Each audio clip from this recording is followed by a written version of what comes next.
I was with some couples recently that were asking me to show them how to speak giraffe in couples relationship. And one of the women said to her husband, "I want you to understand me." He says, "I do understand." She says, "No, you don't." "Yes, I do." "No, you don't." 15 years they had that dialogue. Words are windows or they're walls. They sentence us or set us free. When I speak and when I hear, let the love light shine through me. It always seems funny for me to introduce myself as a giraffe teacher because giraffe is not my mother tongue. My mother tongue is the language of jackal. I don't know if any of you have ever heard jackal spoken. I hope not, because it's a language that I believe is at the root of violence throughout the planet, because people who are taught this language of jackal have a difficult time resolving differences with other people peacefully, and people who are taught this language have difficulty sharing resources in a fair and equitable manner. So I hope that they have outlawed this language in Denmark, so you've never heard it.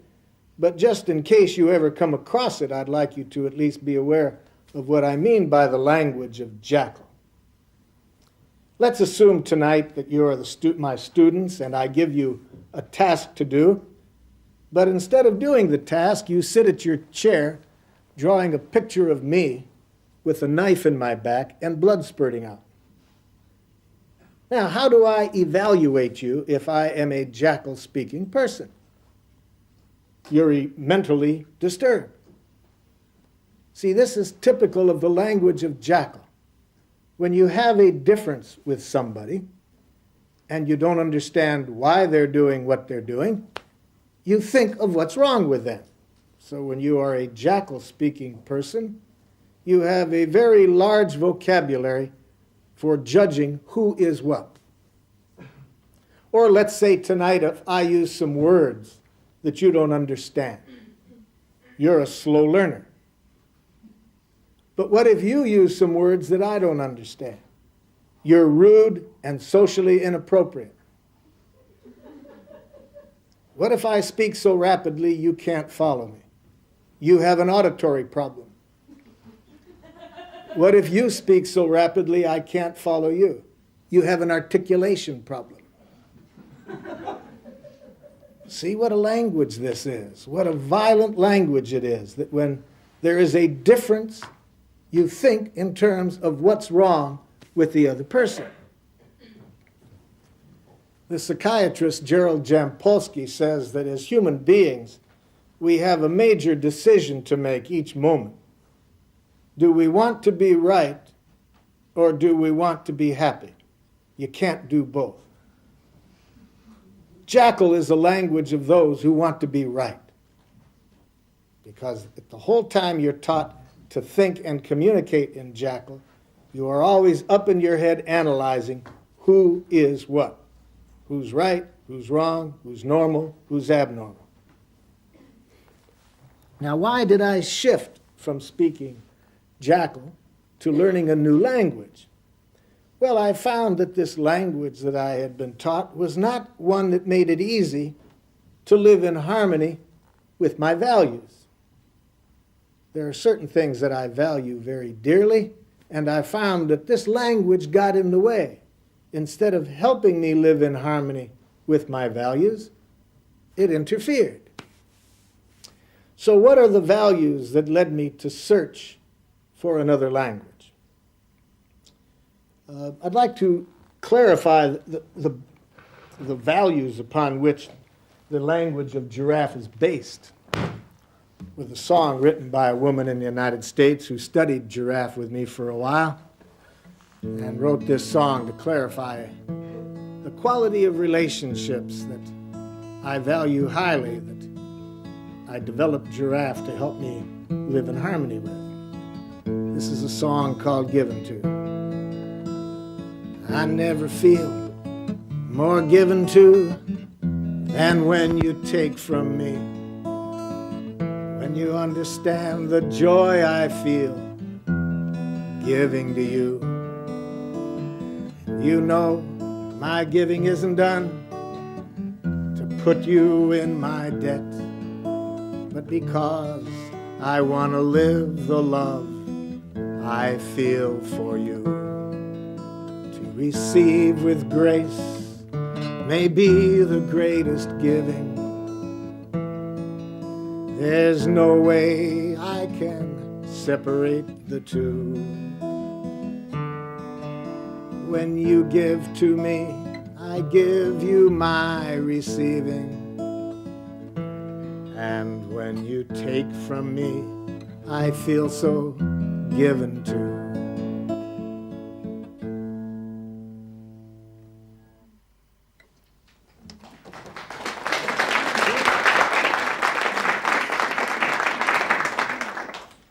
I'm interested in that quality of relationship. I'm interested in how we can give and receive in that way in the family, in the workplace, and politically.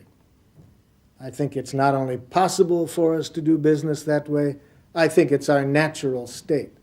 I think we are intended as a species to relate that way. So I have been interested in the people who are able not only to believe in that quality of connecting between human beings, where people do things purposely to enrich one another's well-being. They don't motivate through fear, guilt, or shame. They motivate one another simply being aware that the natural state of human beings is to willingly enrich the life of one another. So I've been interested in the people who live that way, and studying them is when I came across this language of Giraf. I noticed that people who were living in harmony with the kind of values that I described spoke a language that's quite different than the language that I was brought up to speak. And I studied this language and I tried to learn it myself. And then, as I mentioned earlier, I've now been teaching this language for several years. Technically, I call it a process of nonviolent communication, but as you can see this evening, I like to play with this little image of calling it giraffe language. And I like giraffe as a symbol for this process of communication for several reasons. As we'll see tonight, giraffe is a language of the heart. It redefines honesty.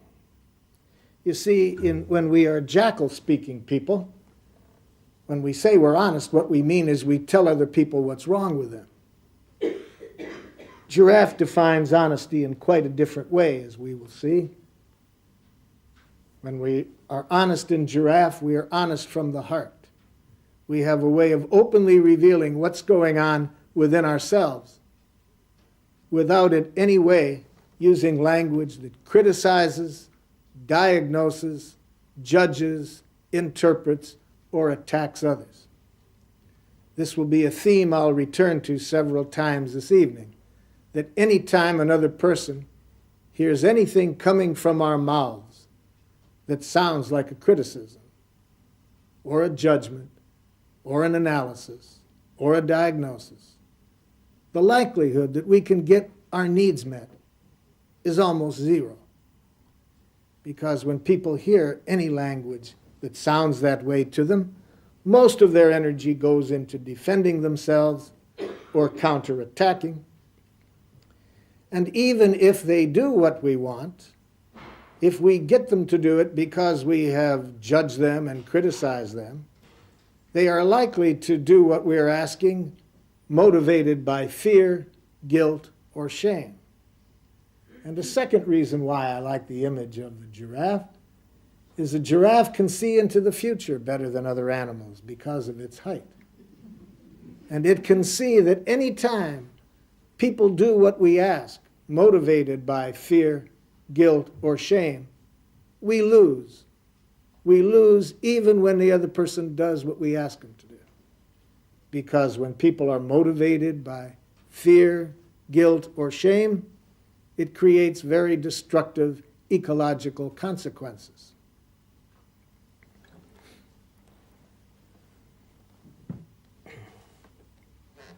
I grew up speaking a rather harsh dialect of Jackal. I grew up in Detroit, Michigan, in the United States, and there I spoke a dialect of Jackal called street Jackal. For example, if somebody pulls out in front of you in traffic, "You idiot!" That's on a good day. Then I went to the university and I got a doctor's degree in professional Jackal. Now, if you pull out in front of me in traffic, "You pseudo-neurotic schizophrenic."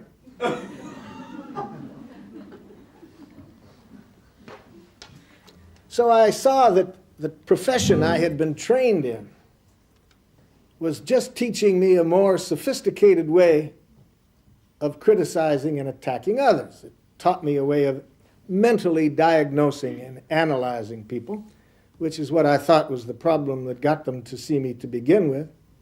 So I decided that Giraf would be a much better process even in the counseling situation, which is one of the reasons I gave up being a professional Jackal. Well, I went to a shrink in a clinic near me. He said I was a case of total pathology. I said, "Shrink, I knew that before I came in. I need someone to care, not just analyzing." He asked me if I had any strange habits. Oh, I said a few, but I was always willing to learn some more. So he gave me some pills. He said to take them each day. But I said pills wouldn't take my blues away. I said, "Shrink, my blues come from people like you, who know what I am, but not what I've been through." See, folks, he was one of those old-fashioned doctors. He still thought you needed a prescription to get drugs. Well, that shrink saw what he was trained to see. He just never got around to seeing me. So I left that shrink. I wasn't impressed. And now there's two who flew the cuckoo's nest.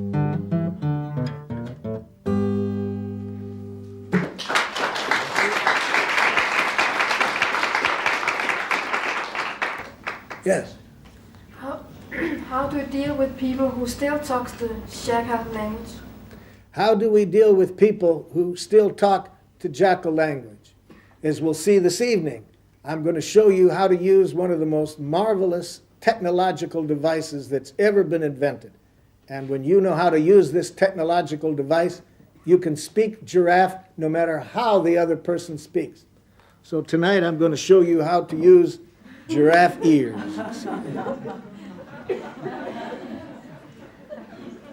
Giraffe ears.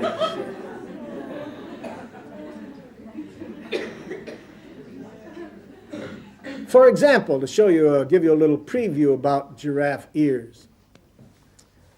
I was working over in the West Bank in a refugee camp with there's about this number of people in a mosque.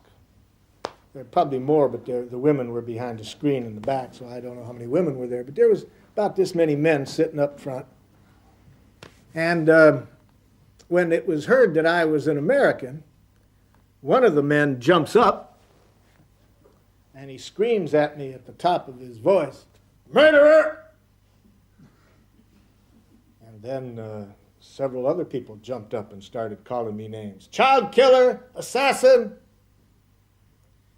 Boy, was I glad to have my ears with me that day, I'll tell you.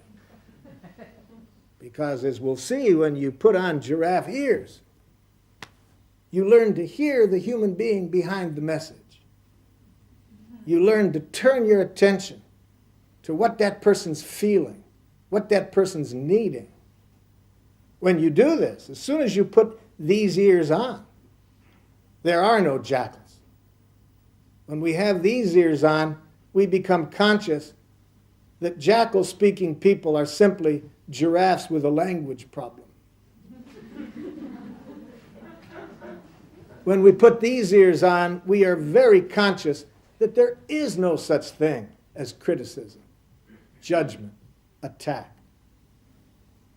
Because when we have these ears on, we are conscious that all criticism and judgment is simply a tragic expression of the speaker's needs.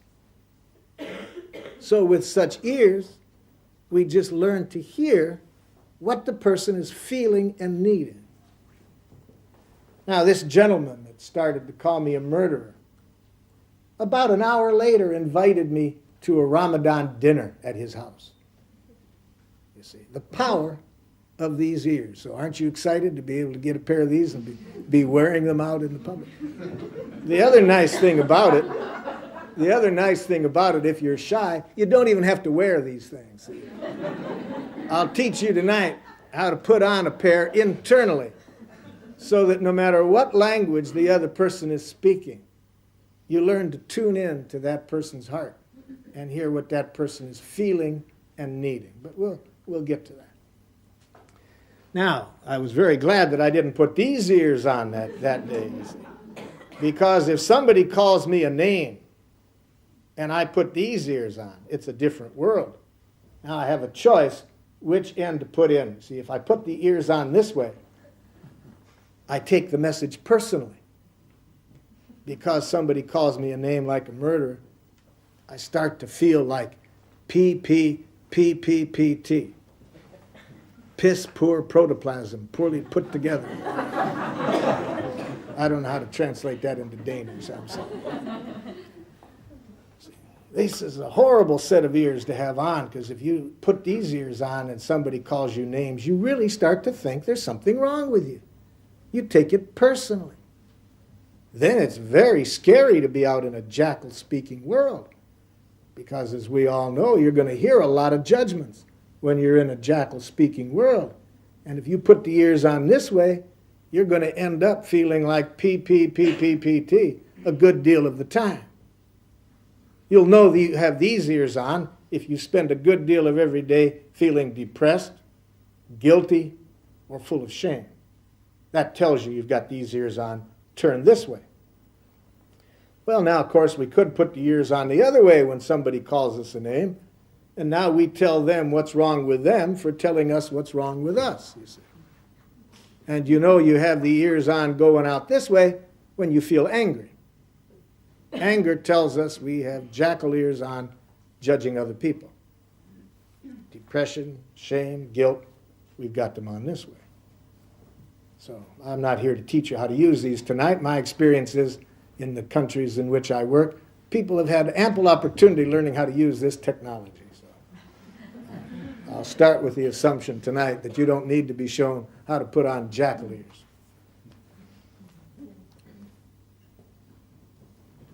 Okay, let's learn some giraffe. I'm going to ask you to write down some things.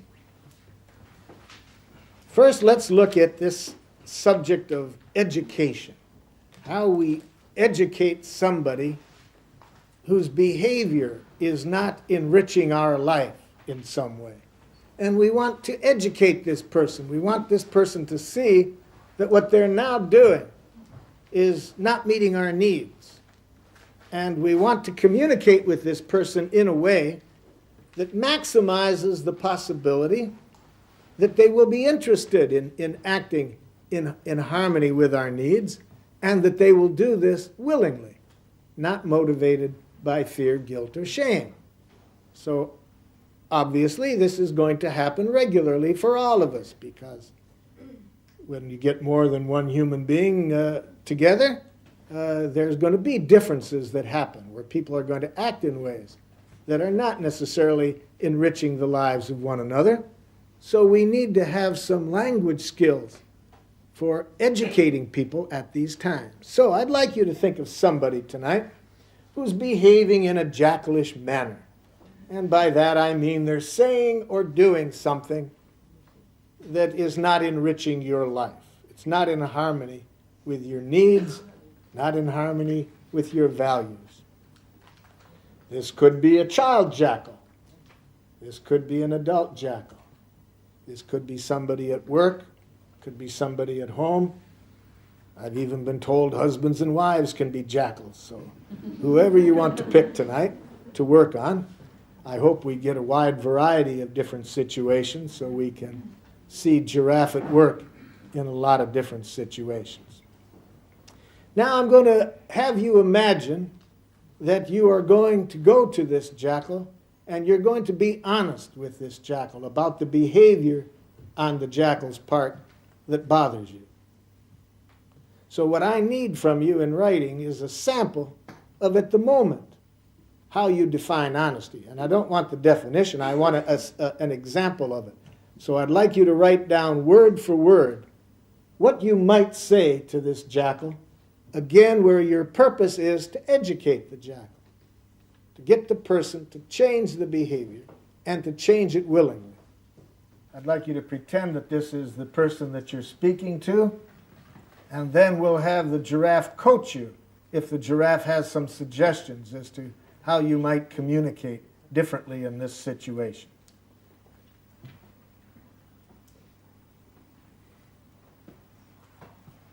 Don't be afraid of the jackal, he has no teeth.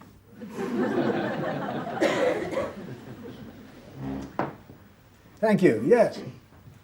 I've chosen a person I work with. Somebody at work. Yes. Shall I say what the problem is? No, we just need to hear the sample of what you wrote down. Just say it right to the jackal, and if we need more information, we'll ask you. Do I have to be me, or do I have to be this person? No, you're going to be yourself, and you're going to be honest with this jackal. Oh, okay.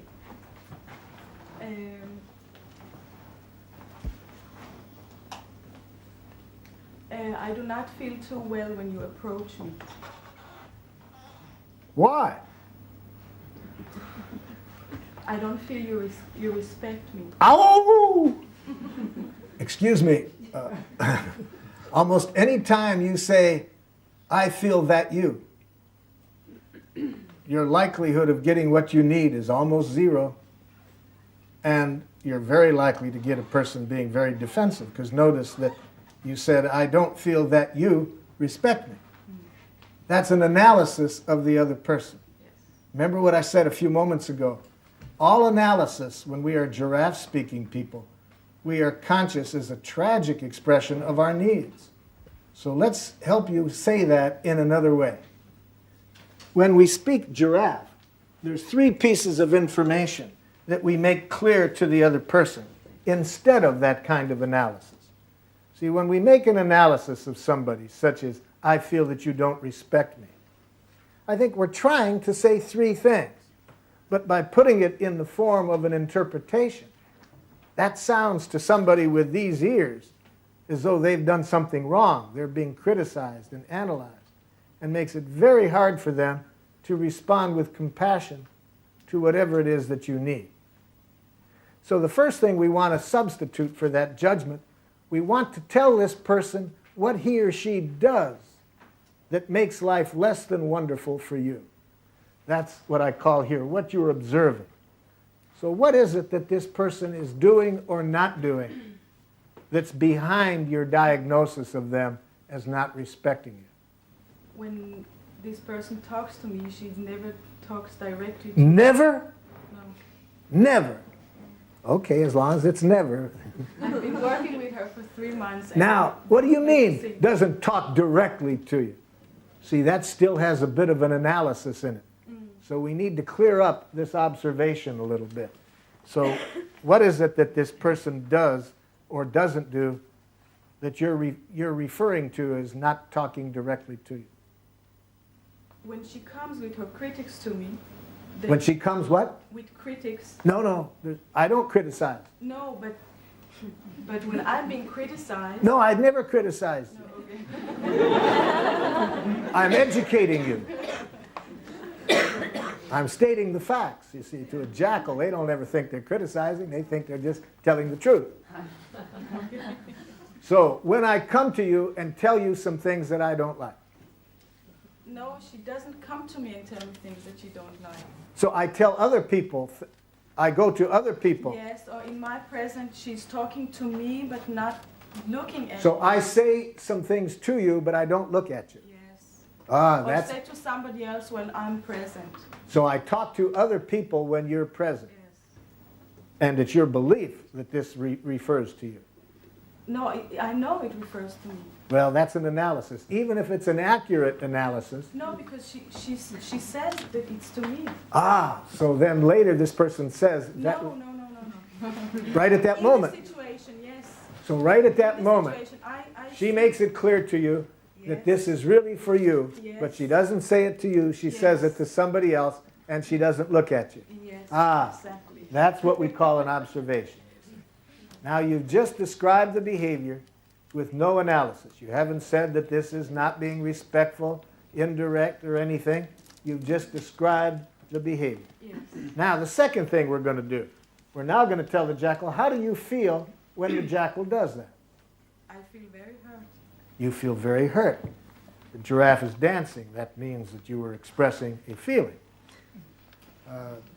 Third, why do you feel that way? Because I need to be approached directly. Aha, there again, perfect giraffe. You expressed your feelings, you explained your feelings with reference to your needs. Or another way of saying that, we've just expressed how we are. See, this question, how are you, is asked in every country in which I work. How are you? ¿Cómo allez-vous? ¿Cómo está usted? Every country asks how you are, because our safety and our trust of one another is highly dependent on our getting reliable information back about how people are. Now, as we all know, in jackal cultures, the question isn't taken seriously. So people don't develop a clear, open, honest way of revealing how they are. So when we are giraffe-speaking people, we want to do just what you did. Not put judgments out to the other person. I feel that you're not respecting me. But putting it in the language that we just did. But we don't want to stop there. See, we never stop after explaining how we are in giraffe.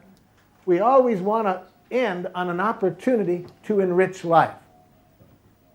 Or another way of saying that is we want to make a request of what we would like the person to do that would make life more wonderful for us. So let's add this at the end. So what are you wanting from this jackal? I want her respect. Now, the problem with that is that when we answer this question, what we are requesting in giraffe, we need to use positive action language. And that means we need to state a concrete action that we want the person to take. Because if we use language like, I want you to respect me, I want you to understand me, I want you to accept me, these are very important things for each of us to receive from other people. But I find that we're not as likely to get them if we ask for them in that way. For example, I was with some couples recently that were asking me to show them how to speak giraffe in couples relationship. And one of the women said to her husband, I want you to understand me. He says, I do understand. She says, no, you don't. Yes, I do. No, you don't. 15 years they had had that dialogue. So I said to her husband, could I play your role for a moment? He said, please. So I said to the wife, say it again. You never understand me. You never listen to me. And then playing the husband's role, I said, so you're really feeling very frustrated and would like more contact when we communicate. The wife started to cry.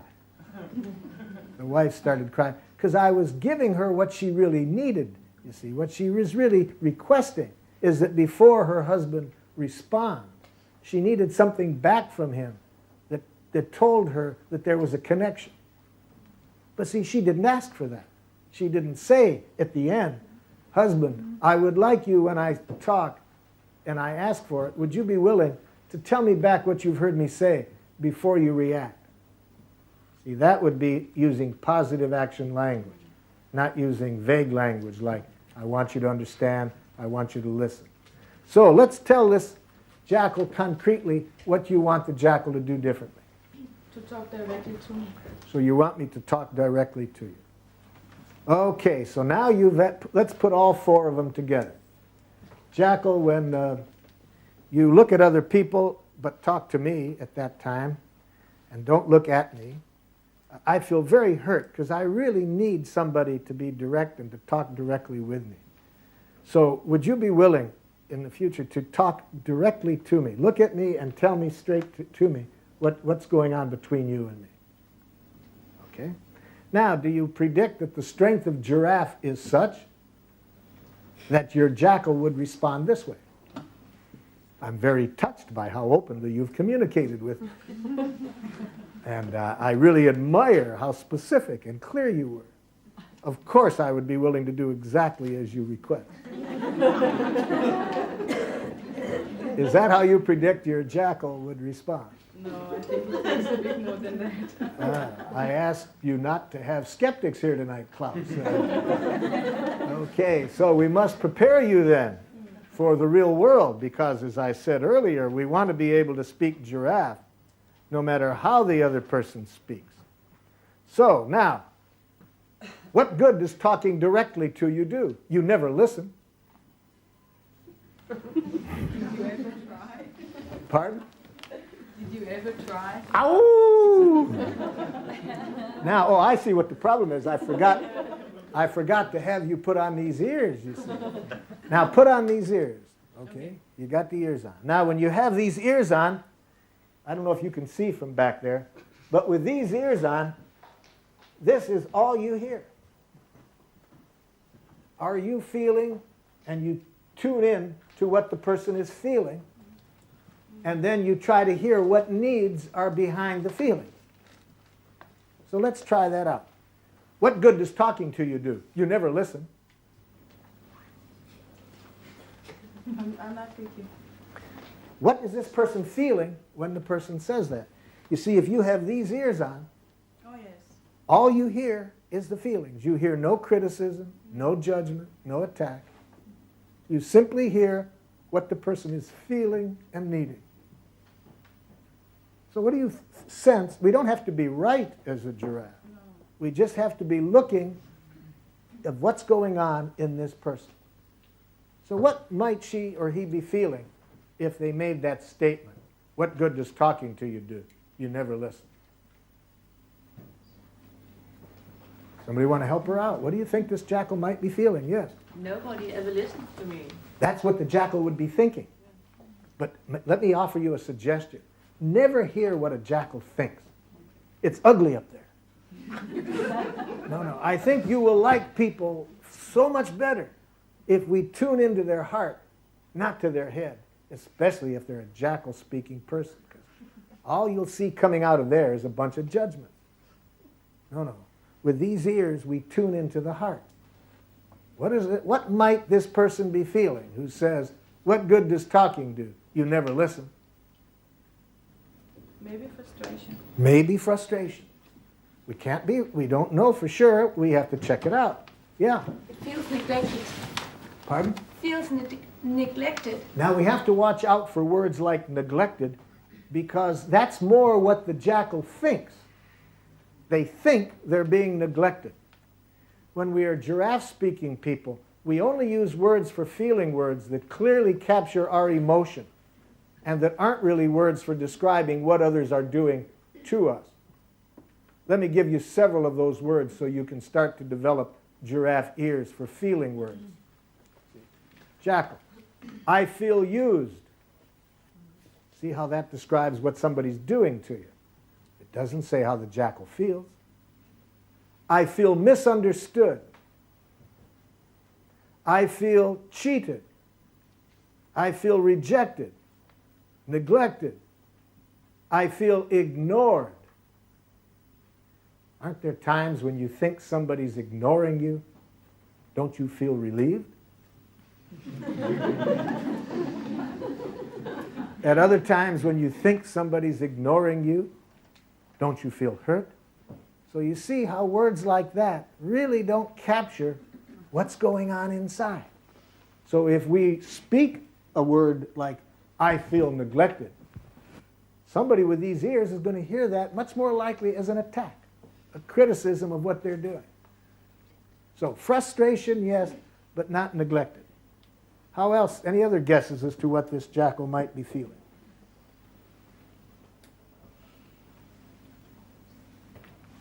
Yeah. Feel sad.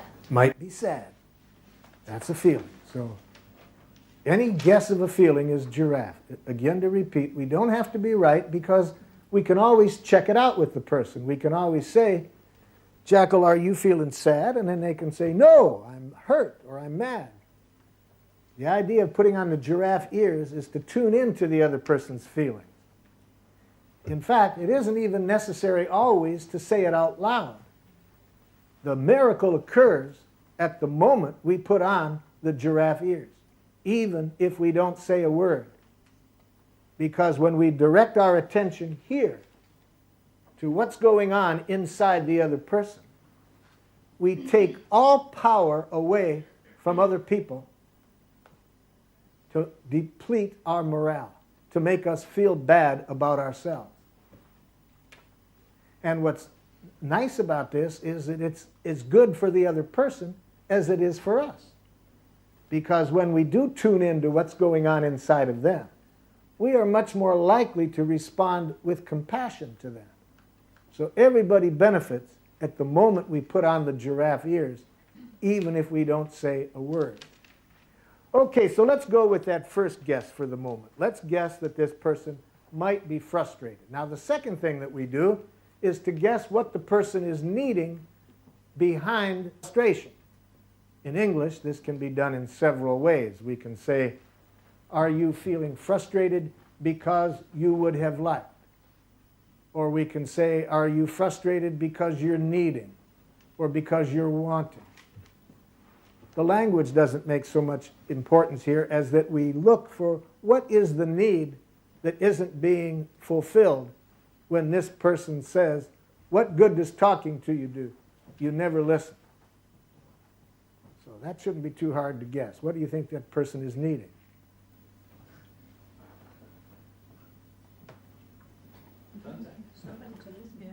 So somebody to listen. So let's check it out. Let's see how the giraffe then would put these two things together. What good does talking to you do? You never listen. So Jackal, are you feeling frustrated because you would like me to listen differently and better when you do talk? Oh, you couldn't even if you tried. You're so narcissistically involved in yourself, you think only you know anything that's worth knowing. And I'm not the only one that thinks that.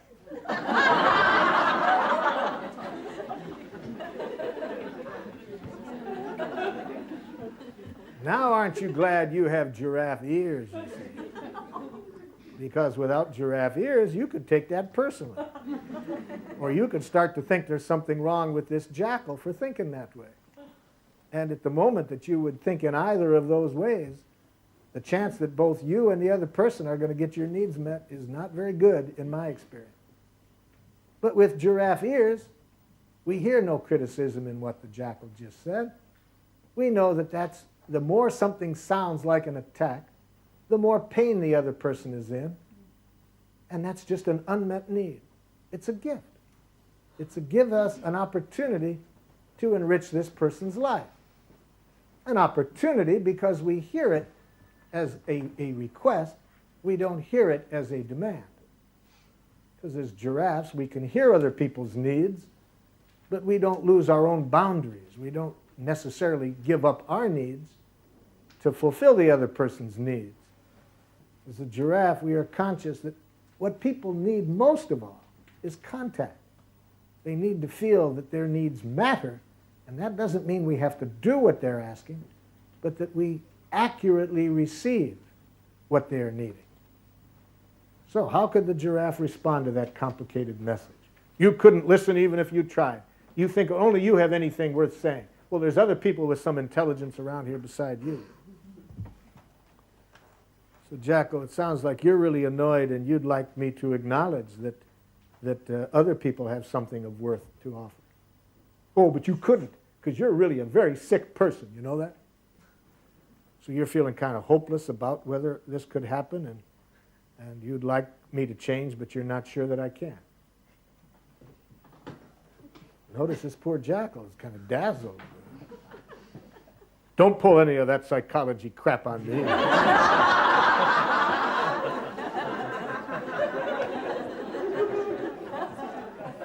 Well, why wouldn't a jackal think that? Because, you know, with this kind of ears, you feel somebody really trying to understand you, and this isn't the way most people in your life have responded to you when you're judging them like that. Of course, a jackal might start to feel some suspicion and wonder whether this is a new way of exploiting and manipulating people. What amazes me is how rarely this response comes back. And that's because even if the jackal is a little suspicious, it feels so good to be heard, to have somebody genuinely interested in hearing what your feelings and needs are behind your statement. But even if that message does come out, you know, don't use any of that psychology crap on me. No problem if we have giraffe ears. We hear the feelings and needs behind that sentence. We may do it silently, because we know if we say it out loud, the person may misinterpret us. But there, what do we hear? We hear the person might be feeling suspicious. And what is the need? He wants to avoid being exploited in some way that he's not familiar with. So we just hear the human being behind that message, as behind every message. So any other questions you have about how we would speak giraffe with your jackal? No, it's fine. I'm glad you offered that. That's a good learning situation for us. Any questions or comments about that situation before we turn to another one? Yes, sir. Is it your experience that jackal speaking people change or learn when you speak giraffe to them? Is it my experience that they change when I speak giraffe? At the moment that I put on these ears, they're already changed. Because as I say, when I have these ears on, the other person is automatically a giraffe-speaking person. Because all I hear coming from them is feelings and needs. But I think I know that what you're getting at, and the answer would be yes to that. It amazes me how, when we keep speaking giraffe ourselves, the other person joins us. Unless they hear a demand. We're going to be talking about demands in a few moments. See, in giraffe, we always end on a very clear statement of what we want. But now, a giraffe is very clear about the difference between a request and a demand. But jackals get these all mixed up. So I was in Zurich, Switzerland about 6 months ago and doing a weekend workshop. And on Sunday, the woman at whose house I was staying had a van, and so we were going to pick up 3 other women en route to the workshop. And it was amazing what a similar experience all 3 had had.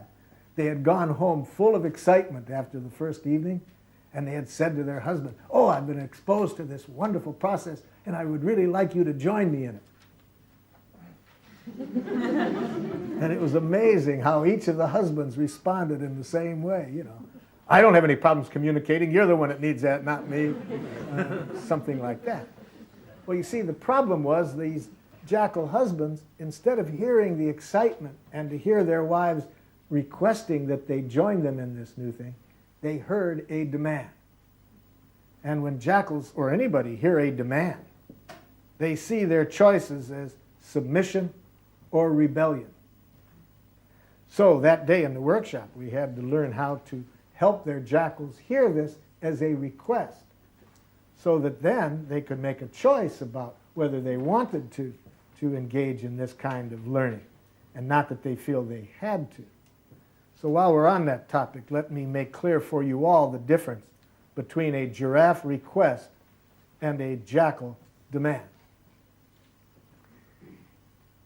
You and I are very close, and I say to you one evening, "I'm so lonely this evening, I would really like you to spend the evening with me."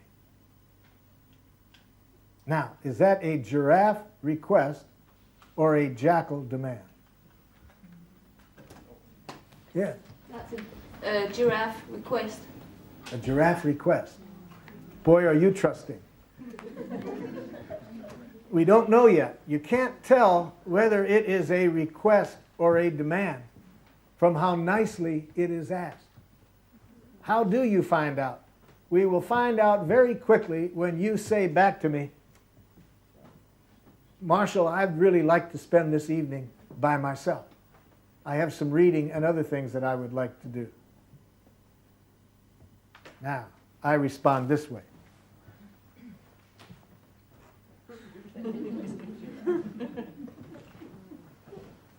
Two days later.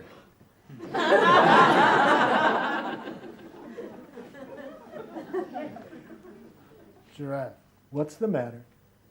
Nothing. Come on, what's the matter? You knew how lonely I was that night. You knew how sad I was that night. If you loved me, you would have been with me. Now we know it was a demand, you see. Because it's a demand when if the other person's needs are not the same as yours, you take it as a rejection. You define love is you deny your own needs and take care of the other person. That's how a jackal defines love. Love is self-sacrifice, self-denial. You deny yourself and take care of the other person. Of course, you always give them a bill for it later.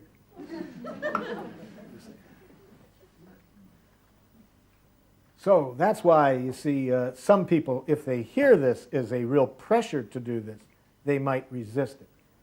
But I have been amazed over the years how quickly people tell me their relatives change, their people with they work change, even though they had no hope ahead of time that it would ever happen.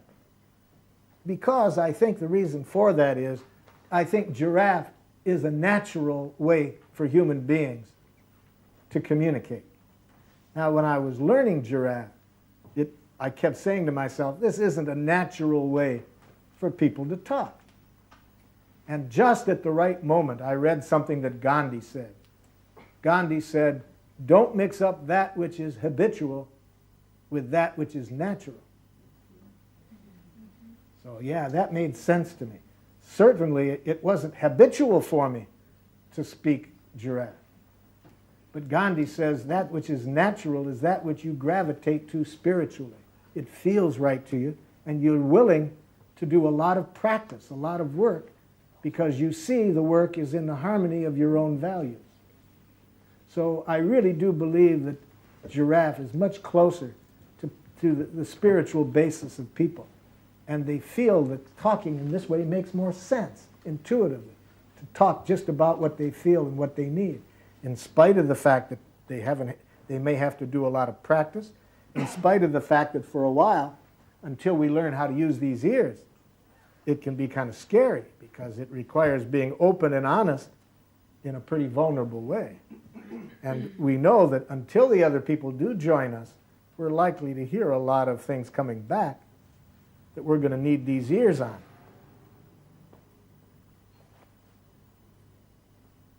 A woman in Stockholm, she was in a 3-day training with me, and at the end of the 3 days, she said, you know, Marshall, I can see this working in my business, but I can't imagine doing it with my father. He is a jackal's jackal. No, he's never had a friend in his life for more than a month or two. He has 5 children, none of us can talk to him. He's had 2 wives, neither of whom could talk to him. I could never imagine talking to him this way. About 6 months later, I returned to Stockholm, and this woman greeted me at another workshop, and she said, Marshall, do you remember at the end of the previous workshop, I told you how I could never do this with my father? I said, no, I don't. I hear that from a lot of people, so I can't remember. She says, anyway, I don't know what possessed me, but I went home, and he greeted me at the door and said, another workshop, wasting your money on another one of those things?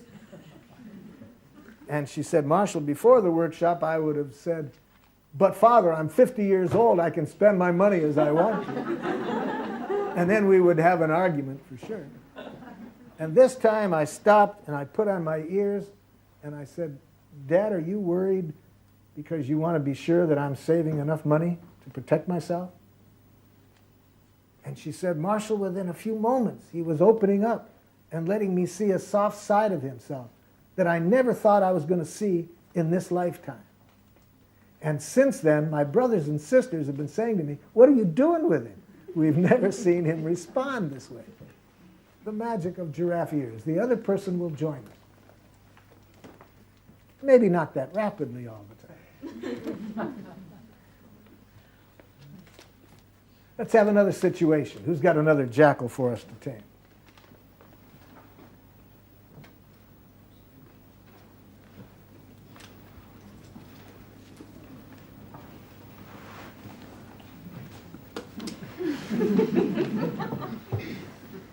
I hope somebody does. It's embarrassing sitting up here playing with these puppets all by myself.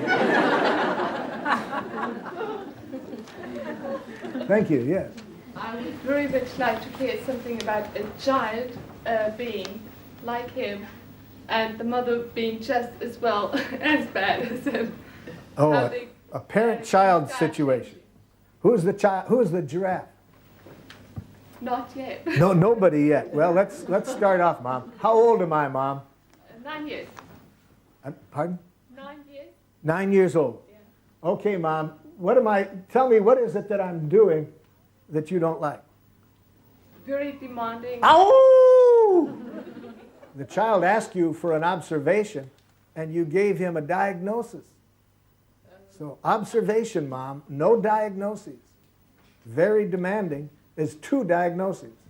Demanding is a diagnosis, and very is a double diagnosis. Tell him the answer to the question. What is he doing? It's very difficult to find a word.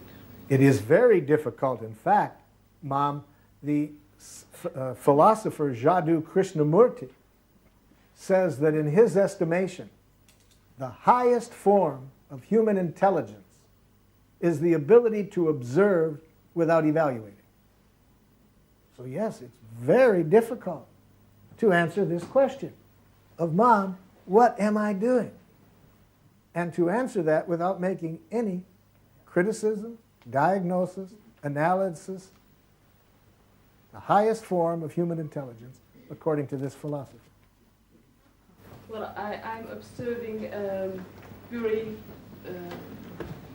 excited. No, any feeling, Mom, is a diagnosis. I just can't describe it. Well, when's the last time? Think of a concrete situation, Mom. And what was I doing at that time?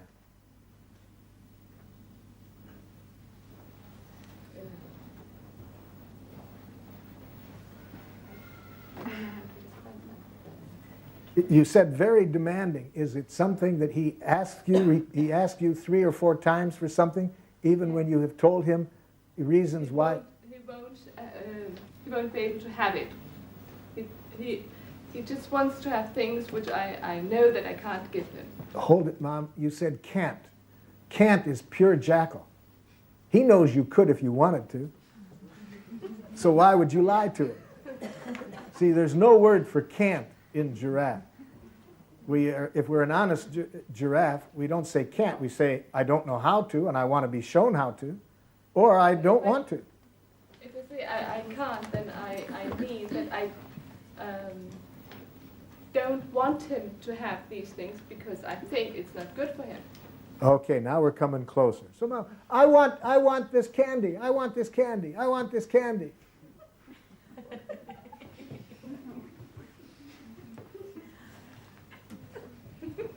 Should I answer to that? Yes, answer, Mom.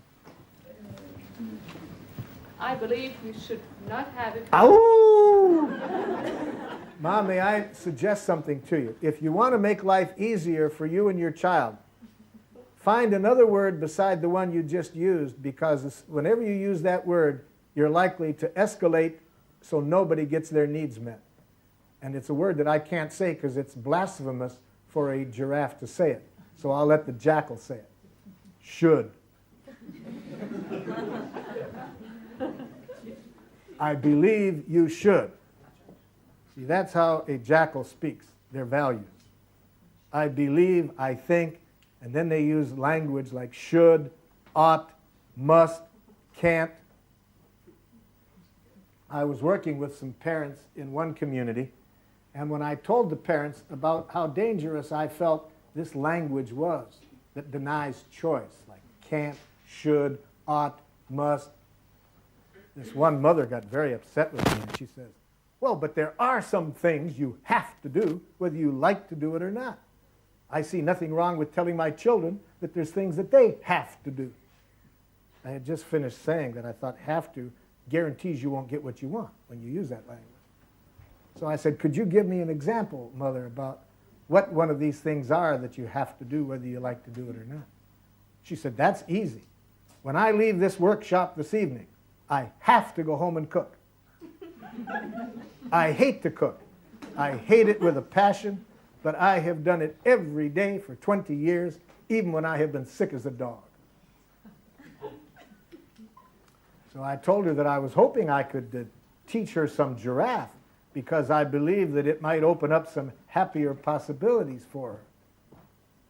I'm pleased to announce that she was a very rapid giraffe student. She went home that very evening and announced to her family that she no longer wanted to cook. I got some feedback from her family. 3 weeks later, who shows up but her older two sons? And they got there a little early, so I was very curious. Because she had been calling me, it seemed like every other day, telling me about major changes in her life when she got rid of all of this have to, should, ought thinking. So I said to the oldest son, what was that like when your mother came home that first night and announced that she no longer wanted to cook? He said, Marshall, I just said to myself, thank God.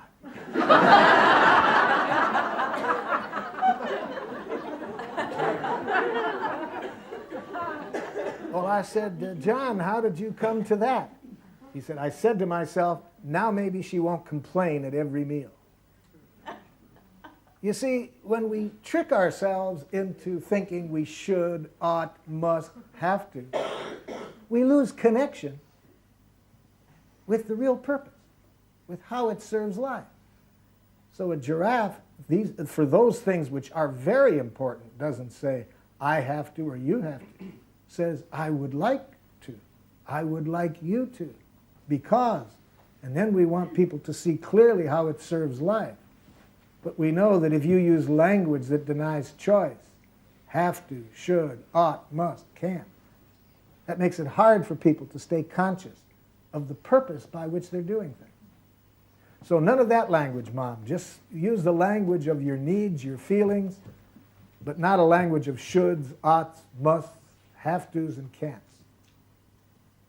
It is correct that you say that the whole conversation is escalating.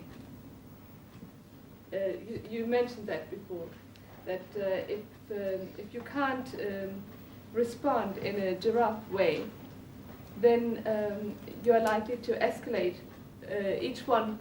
I predict that, unless you're a real mean jackal. And then you say, look, I told you so, and you either do it my way, or I'll make you wish you had. And if the person knows that you are a real deranged jackal, they'll probably be very nice and obedient.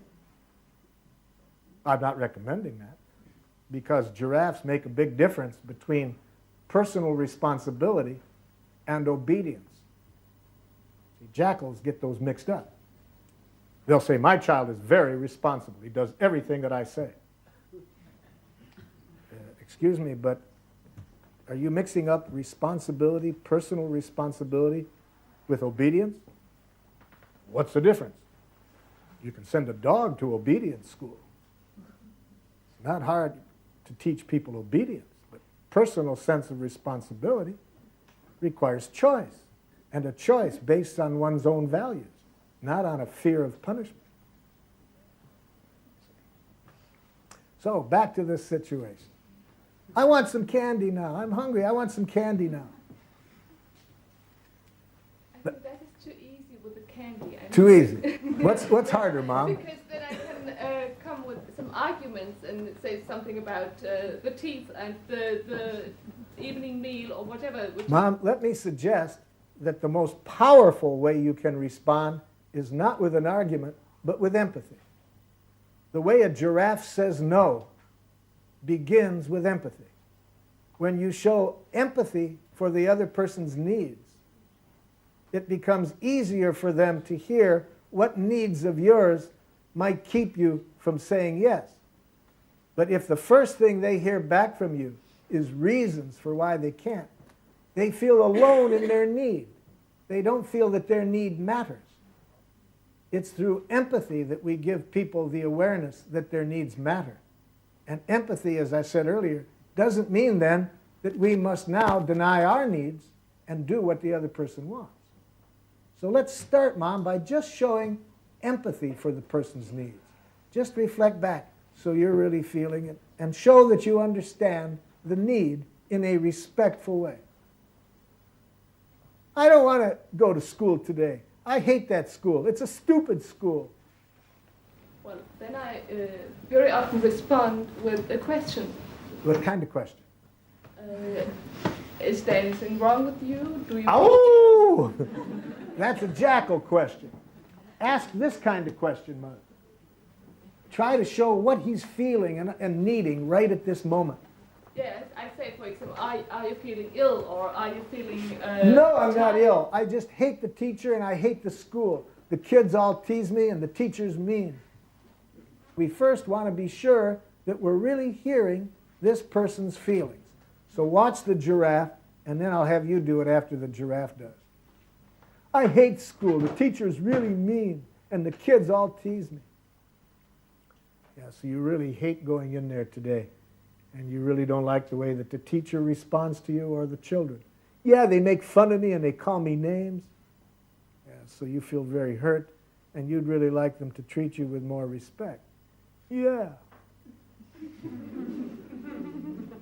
Now the child feels he or she's not alone. There's somebody with them right now. Now notice we're putting off what we're going to do about this yet, because the giraffe parent knows that until we've really connected at the feeling and the need level, it's too early to start solving the problem. Jackals immediately try to fix the problem, you see. They immediately try to find a resolution.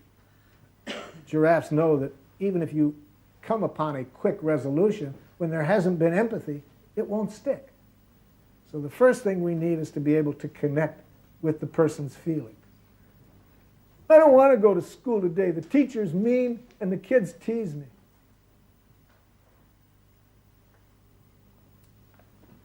So your feeling, connect with the person's feeling.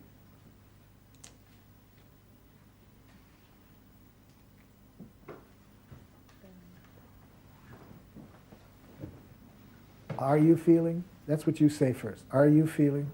Are you feeling hurt? Because? Because there was calling your name. So. Now, notice that we say in giraffe, are you feeling hurt because you? Now let me show you the importance of that. You see, let me digress for just a moment. Let me show you how a jackal parent trains a child to be a jackal child. Notice how the jackal parent expresses feelings. It really hurts me when you don't clean up your room. You see, this is because jackals use guilt as a primary tactic for imposing their will on other people. And guilt, in this case, requires the other person to believe that he or she can cause this person's feelings. So when a when the jackal expresses their feelings, they don't do it this way. They don't say, I feel hurt because I. They imply always that it's the other person that hurts them. I feel hurt because you didn't pick up your room. You see. So, we don't want to reinforce that kind of thinking that implies that our feelings are caused by forces outside of ourselves. So now, when we're trying to understand the other person's feelings, We don't say, are you feeling hurt because the children are teasing you? Because eventually we want to teach this child to put on giraffe ears and to see that it's never what the other people do that causes your feelings. It's what ears you put on. So we would say, are you feeling hurt because you would like the children to treat you differently? See, we want the person to connect their feelings with their needs, not to connect their feelings with what other people do. Because the more we connect their feelings with what other people do, the more they become dependent on other people's behavior for their own internal well-being.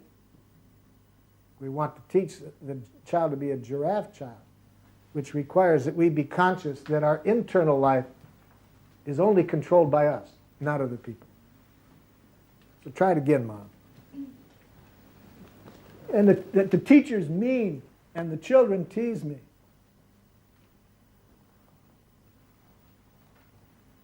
Are you feeling?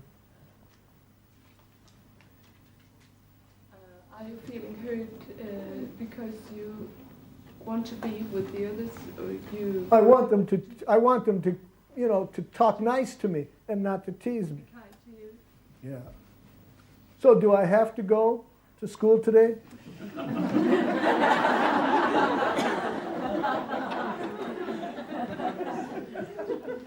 Let me warn you, this is a loaded question.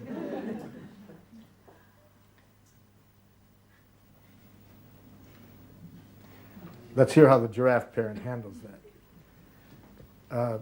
I'm not sure what you're asking me when you say, do you have to? Well, do I have to? I'd be glad to tell you what I would like you to do, but only if I'm sure you don't hear it as what you should do or what you have to do. Because I'd really see the parent wants to have his or her authority respected. That means that we certainly want to let the child benefit by our experience, by our values. But we want the child not to think that because we have certain values, they have to do what we want. So if you'd want me to tell you what I'd like, I'd be glad to. Yeah, I'd like that. I would like you to go to school and wear giraffe ears. Huh? What do you mean? Well, it would be my hope that you could learn how to respond differently when people call you names. How? I'd like you to learn to put on giraffe ears. What's that? I'd be glad to show you. So that would be what I would want as a parent. I'd want to show him how to not give the teacher the power to make him feel bad. Not to give other people, the children, the power to make him feel bad. When my oldest son went to a jackal school for the first time, he had gone for about the first 6 grades to a giraffe school that I had helped create. But then he went the next year to a jackal school for the first time. So when he came home from school the first day, I said, how was that new school, Rick? He said, okay, Dad, but just some of those teachers. I said, what happened? He said, I wasn't in the door more than one minute. I just walked in the front door, and some man teacher comes running over to me and says, my, look at the little girl. Can any of you guess what the teacher was reacting to? His hair. Yeah, my son had long hair at the time, before you saw many men wearing long hair. So I was thinking some rather jackalish thoughts to myself at that moment about a teacher who would greet a child, a brand new child in a school that way, and then use the word girl as though it's an insult. So I was kind of boiling on the inside, and I said, how did you handle it? He said, I did your thing, Dad. I just heard him with giraffe ears. I said, you remembered to do it under those conditions. I feel wonderful about that. What did you hear? Well, it wasn't hard. I just heard that he was feeling irritated and wanted me to get a shorter haircut. I said, how did that leave you feeling? He said, Dad, I felt sad for the man. He was bald and seemed to have a thing about hair.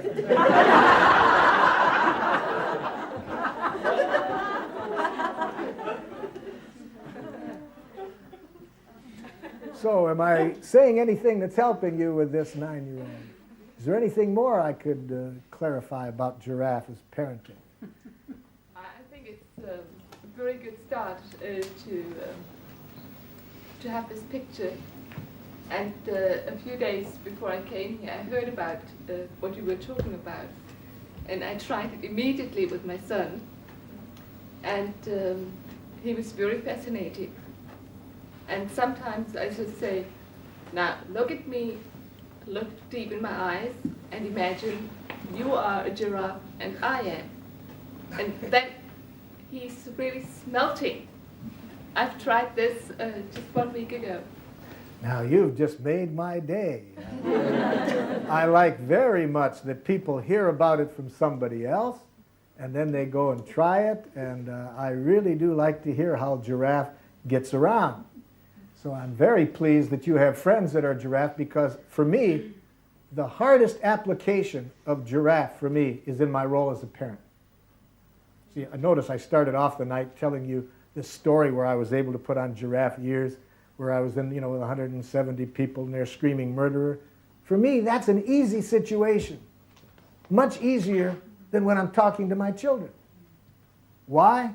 Because I have all kinds of jackal training as relates to my role as the parent. Like, I'm the parent. I know what's best. One time I even said to my oldest son, I think I know better than you do. I have a PhD. He said, what does that stand for? FUD? So it's very hard for me to do this as a parent. Now, I'd like to, therefore, to suggest to you that the number one thing that I recommend to parents who really want to live this way with their children, be sure that you are getting a lot of empathy yourself. Because unless I have somebody that I can turn to, a giraffe, daily, and say, I get so frustrated when right in the middle of, I'm in the store and he keeps saying he has to have this, and I didn't want to take the time to sit down and have this discussion with him. And then he's kept getting more and more jackal-like. And then I come home and I told my husband how frustrated I was, and then he said, you shouldn't let it bother you. And then I wanted to kill him. And then it's so hard for me to get everybody in the family to talk this way and to listen this way. So now I have a giraffe teammate, a close giraffe, to give me the giraffe listening that I need. The more I have that quality of listening, then the more I can apply this with my family.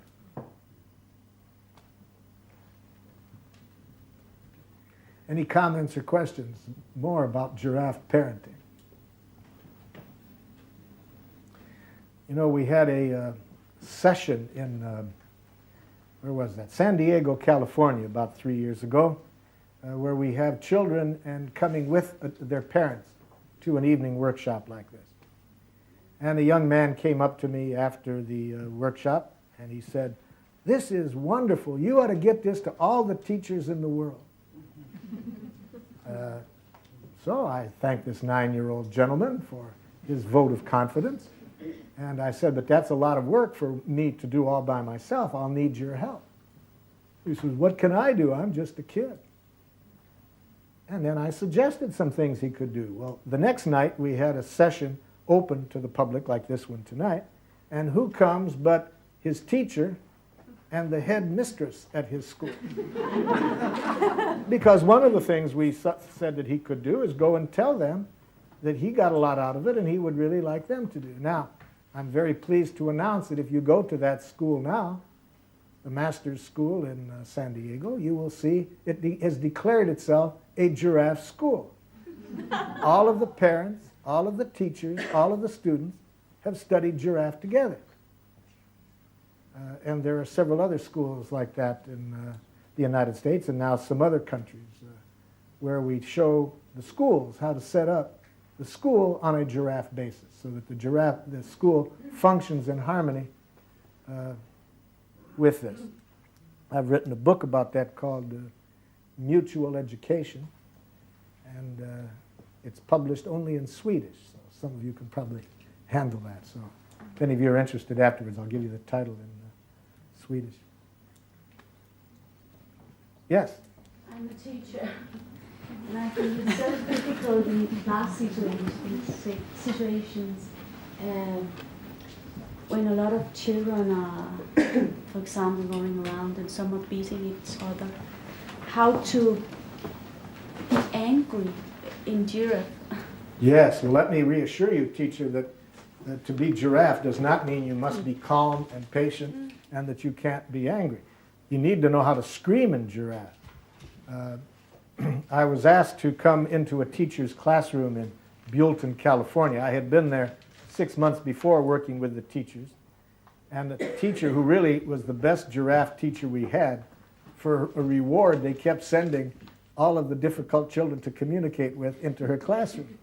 So she requested when I came back to do a follow-up with the staff that I spend half a day in her classroom. And she asked me if I would conduct the classroom, and she wanted to see what she was doing wrong. Well, I aged 40 years in that one half of a day. It was really rough work. So at the noontime we were eating, and she said, "Marshall, I really want to thank you for coming into that class today. I can't tell you what a valuable learning experience that was for me." I said, "What was valuable about it?" She said, "You don't know how good it was watching you suffer."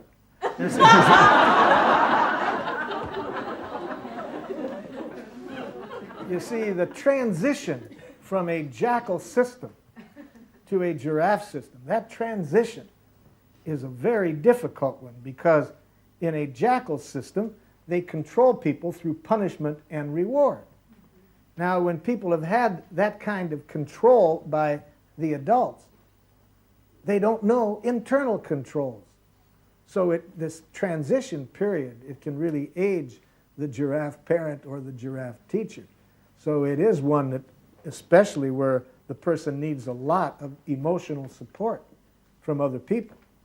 And very often, unfortunately, the teachers tell me instead of getting that support, they get jackaled by the administration, you see, who come in and the class isn't in order in the way they have defined it. So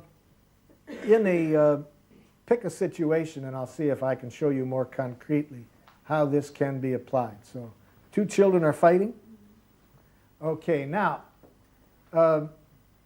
in one school, they wanted me to, the school that had the most fighting in this school district, they wanted me to demonstrate how to deal with children who were fighting in a giraffe way. And they had the educational television people come to the school that day with their cameras, and the teachers were notified that if there was a fight that day, they were to bring the 2 fighters down to me in the courtyard, and then we would make a videotape of me solving it.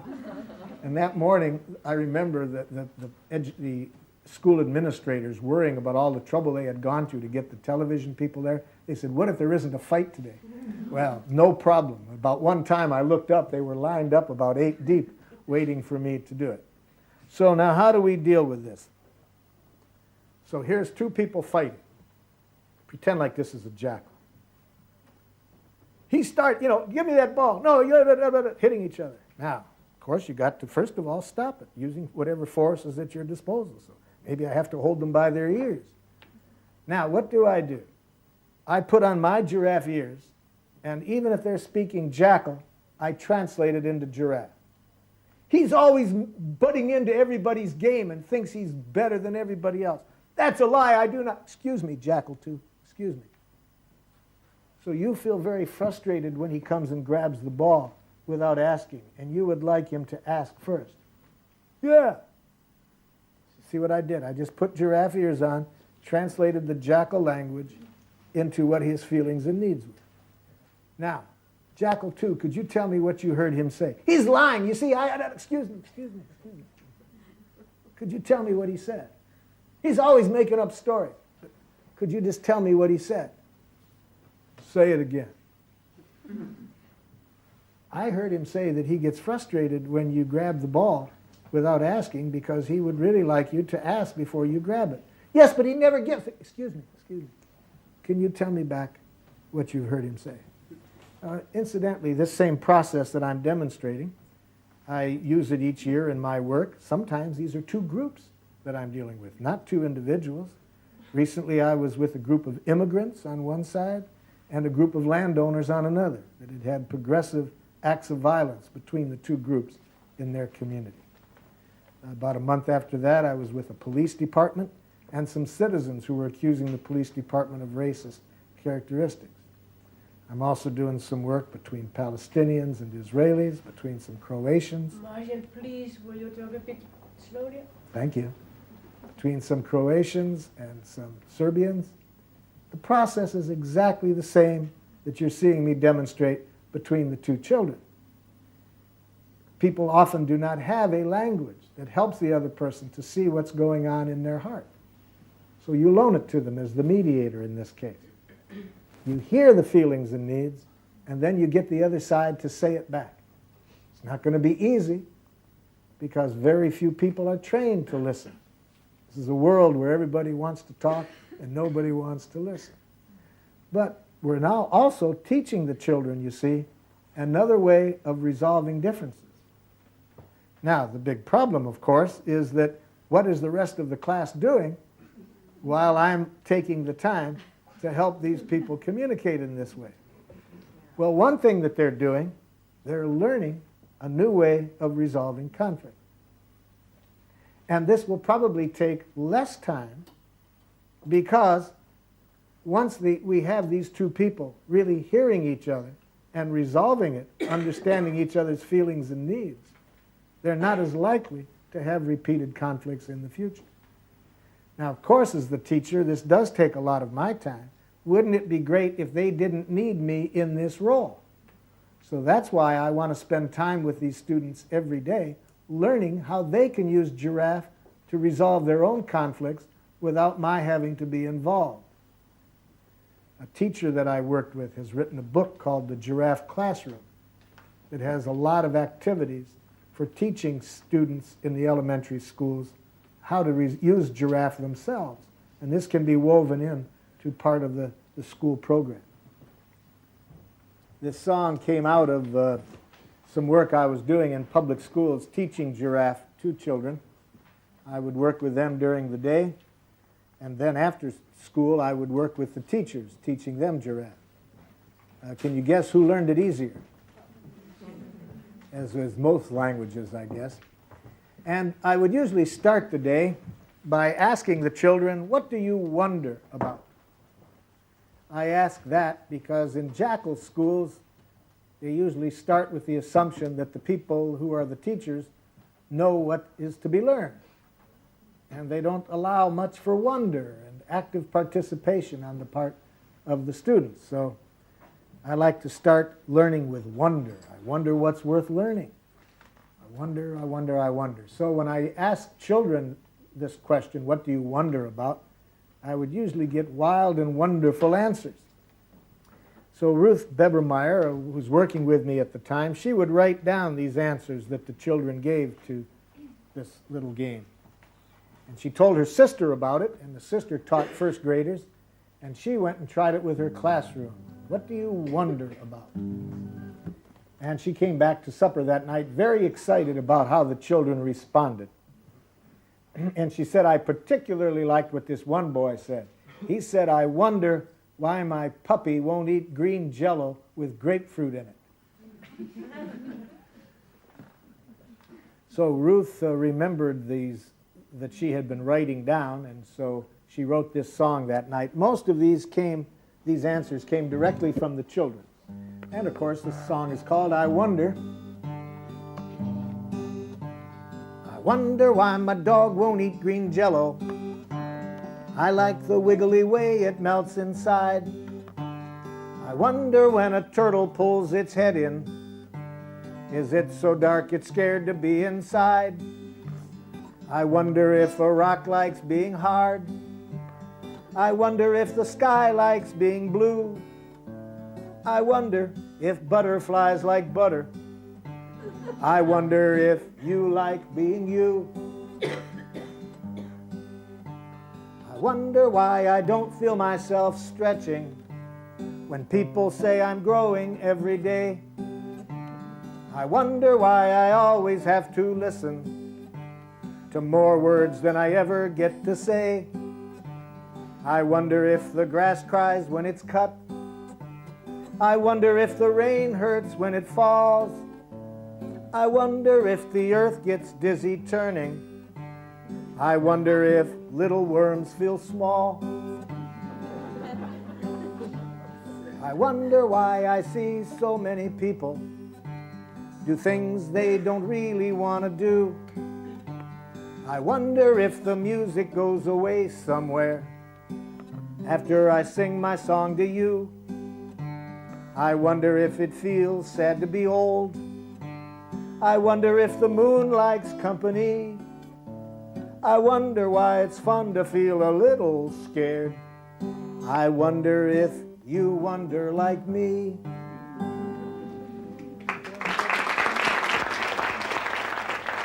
Thank you. Where have you been tonight, honey? Now, are you a jackal or a giraffe? Doesn't know yet. Because asking a question like that at the beginning of a communication is a good way to look like a jackal to the other person. If you really wanted to look even more jackalish, you would have asked a why question. Questions usually have a very intimidating effect on other people. Why? Because behind a relatively simple question like you just asked, there's often a lot of feelings. And unexpressed feelings, like hurt or sadness or frustration, almost always get heard by another person as aggression, even when they're asked in a very nice tone of voice. So, were there feelings behind that question, Giraffe? Fear? Fear. That's the kind of thing that if we have fear, then we really need to bring it out on the table, because it'll be less likely to be heard as aggressive. So you're feeling frightened because of why? What need of yours is behind the fear?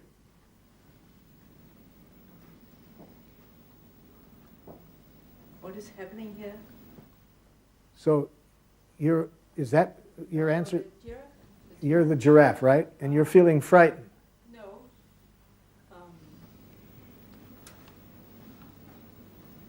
The giraffe has had a nice evening and is open and wants to tell about the night. Aha, so the giraffe just wants some connection with the other person. So let's see how it might sound. So I'm very eager for us to have some sharing this evening, and I'd really like to know how your evening went. All right. How's that? How do you like that response from the jackal? Could you tell me more? Well, what do you want to know?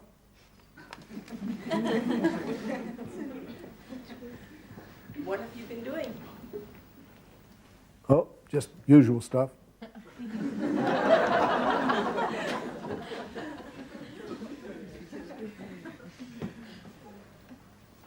Let's get the giraffe in here to help you out a bit. Jackal, I'm somewhat disappointed about the kind of discussions that we have. I just would like to know more what goes on inside of you at times, and I don't know how to get it from you in a way that feels safe and comfortable for you. So, like right now, I opened up a lot to tell you what I just did, and I'd like to know, how do you feel when I say this?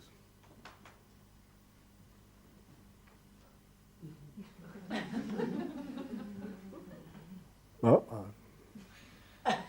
I feel that now we already know it's not going to be a feeling. See? As soon as the jackal puts the word "that" after the word "feel," we know the jackal's up in his head. I feel that you got a right to ask. Yeah, and see, jackal, like right now is what's happening, is what happens to me periodically in our relationship. I ask for a feeling, and I don't know how you feel. I told you, I feel you have a right to ask for whatever you want. But from that, I hear that what you think it's okay that I ask, but I don't know how you feel, jackal. Like, how do you feel when I tell you that I would like there to be a different level of intimacy when we communicate? How do you feel when I say that? I don't have any feelings about it. Like, I sensed just there from the tone of your voice that you were angry. I'd like to know if that's so. No, I wouldn't say I was angry. Well, at least I know what you're not feeling. But what are you feeling then? I feel that you're pressuring me. Then you're feeling irritated? Well, that's what I said, isn't it?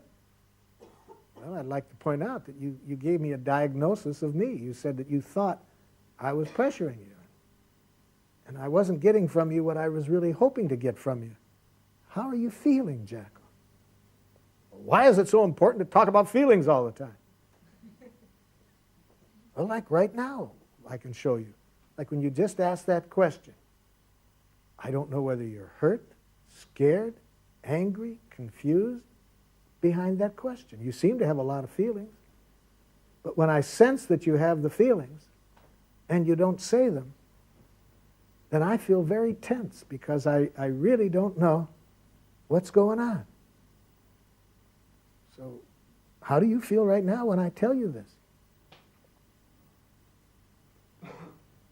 Well, it's not how my family communicates. You're annoyed with me for asking? No, but Rome wasn't built in a day. So you're feeling worried that you may not be able to do this as rapidly as I would like? Yeah, you could say that. I'm worried. Well, see, Jackal, just hearing this, just this much connection with you is what I've been longing for, that we be able to connect with each other's feelings. I can be quite patient if I knew that you really wanted to work at it, but I still don't know how you feel about this idea of bringing feelings into our conversation more. I think it's a good idea. You're glad that I brought this up? Well, that's what I said, isn't it? If you followed me around in my work, no matter which country it is, you'd see that I have the following conversations sooner or later. It's usually a woman comes up to me at the end of a workshop, and she'll start something like this. Marshall, I wouldn't want you to get the wrong idea. I have a very wonderful husband. What's the next word? But I never know what he's feeling. I never know what he's feeling. And this presents a real limitation to the quality of interaction, the quality of intimacy that people can experience when they don't have access to feelings. But coming out of the cultural background that I did, it's very easy for me to understand how men don't get much opportunity to express their feelings. In the culture I grew up in, our cultural heroes were not good giraffe speakers. I don't know about your cultural heroes, but did John Wayne ever get around to these parts? You know what I'm talking about, John Wayne? Well, John did not have a good feeling vocabulary. He had a very good diagnostic system, very simple and easy to use. He'd swing open the tavern doors, and there could be 6 pistols trained on him. I never recall him saying he was scared. Now, how did John communicate? He'd label people. He had 2 labels. They were either good guys, in which case you buy them a drink, or bad guys, you kill them. You see, with that way of thinking, you don't have to worry about nuances like how to express emotions, you see. Good guys, buy them a drink. Bad guys, kill them.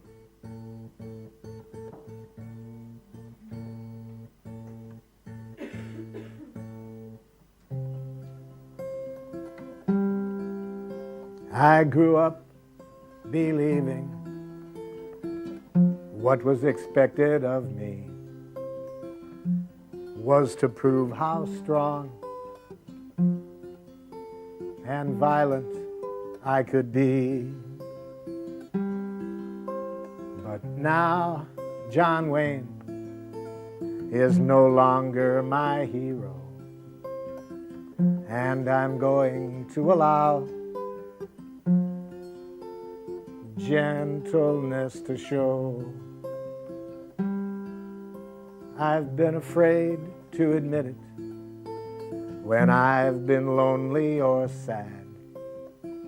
I thought feelings were weakness,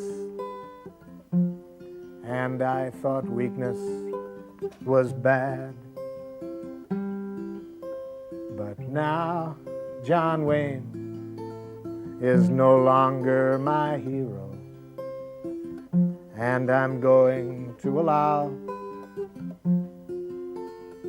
gentleness to show.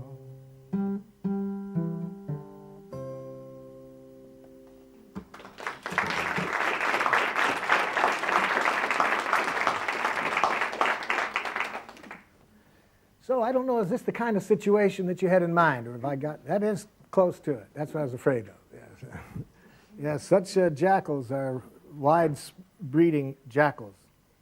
You know, one of our best selling songs in the United States in the country and western field is by Reba McEntire. It's called The Greatest Man I Never Knew. And it's about her father. And in my work, if you'd see how many people have had fathers that they wanted a closer connection with. But I've also worked with the fathers, and I know what hell it is to be locked into that form of communication, because they have the feelings, but they haven't had the cultural experience or training to get in touch with them. And that's a very lonely experience, to be inside there and not to have access to be able to do that. So that's why we need a courageous giraffe to be able to make the request to begin with in a giraffe way, and then not to hear attacks when the person says, quit badgering me, and this is not how real people communicate. Now, we just hear the feelings in that, because we know that this person will probably want it when they understand what it's all about. A man who showed a lot of courage invited his father to a 3-day business workshop that I did in Zurich, Switzerland. And at the third day, this son said, Marshall, would you mind if I did some work with my father in front of the group? Well, I'd had lunch one day with his father, and I didn't think his father would be too comfortable with that. So I said, well, let me talk to him about it. So I said to the father, your son has said he'd like to do some communication in giraffe with you up in front of the group. Would you be willing to do that? It didn't look happy to him when I said that. He seemed very nervous about this. So we talked for a few moments, and I said, how about this? How about if I play your role, and you just have to sit there and coach me? He agreed to that. So now we're up in front of the group. The father is sitting here. I'm here playing the father's role, and then there's the son. And boy, for a public workshop of the kind that this was, this son took a big risk, because he opened up and said, Dad, my whole life I have really wanted a closer connection with you, and I'm afraid that we're never going to develop it. And I want that more than anything in the world, and it's frustrating that I don't know how to bring it about. And like, it's really scary for me to have said that just now. I'd like you to tell me how you feel. And so I respond as the father and say, well, David, when I see how much you want this, I feel very touched and very moved, because I want the same thing. But I am scared to death because I don't know how to do it. And I'm also afraid that I'm not going to be able to do it well enough, and you'll get impatient and give up on me. And how do you feel when I say that? And now the son gets tears in his eyes and said, Dad, just this much is what I've wanted my whole life. So we had a couple more very powerful interchanges, and I turned to the father, and I said, how am I doing in your role?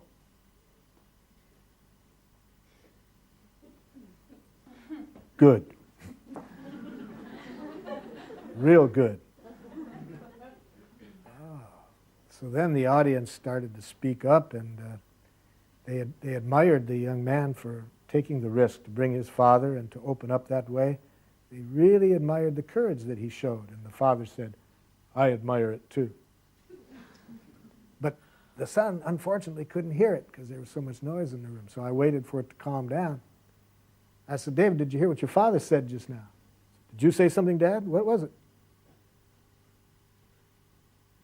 I said, I heard him say, I admire you for doing it too. Did you say that, Dad? And then the two got up and embraced. And I've never seen a more beautiful sight than the mother's face who was sitting in the front row. because she also came. She had wanted that, she said, more than anything in the world for 40 years, to see the two of them be able to connect in that way. But it does take some courage to open up and let the jackal know that we would like this, because, you know, it's very easy for the jackal to hear criticism, even though we're not expressing it. Jackal, you know, I'm really sad because I would like there to be a different quality in our communication. And I'd like to know, how do you feel when I say that? You got a lot of nerve criticizing me and saying I don't know how to communicate? Well, I'm sad if it came across that way, Jackal, because I was really not trying to say anything about you. I was trying to just communicate about my feelings and needs. I'd like to try again. I'm really feeling disappointed because I would like there to be a different quality of connection. Could you tell me what you heard this time? Now you're telling me that I disappointed you. Well, I'm grateful for you taking this time to understand me, Jackal. I really don't want you to hear that you are the cause of my feelings. I'm not trying to put a guilt trip on you and say you disappoint me or you have to do something about it. But I would just like a connection for you to hear my feelings and needs. I'm feeling frustrated because I would like there to be a different quality of connection between us. Could you tell me that back, please? You feel disappointed. Yeah. Because now you can see smoke coming out of the jackal's ears, you see. This is not easy to shift and not hear any criticism and not hear a guilt trip, but just to keep your attention on the other person. You're disappointed because you would like there to be a different quality of connection between us. I'm grateful to you for hearing that, Jackal. I'd like you to tell me now if you still hear criticism in that. No, not that time. And I'd like now to know how you feel when I say that, Jackal. It's difficult. See, jackals love statements that start with it or that, you see. Notice how little you give of yourself when you say it's difficult or that's difficult. But the giraffe knows the jackal's trying, so the giraffe's going to loan the giraffe ears and hear the feelings even when they're not expressed. No, it's difficult. So are you worried that you won't be able to do it? Yeah, and that you'll get impatient with me. So you're worried and you need some reassurance that I don't have like a time limit of when I want this. That's right. Yeah, well, I'm really glad I can go at any pace that's comfortable, Jackal. It's just important to me to have heard that you really want this too. Yep.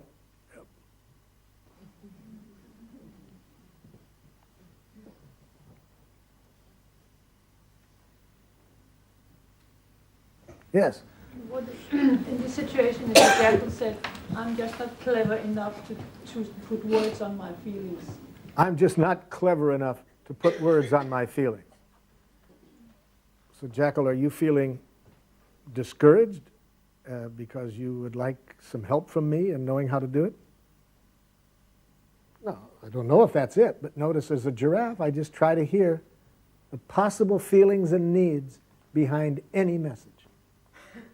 What I feel when somebody says I'm not clever enough to put words on my feelings is So you're saying that you're not a trained giraffe yet?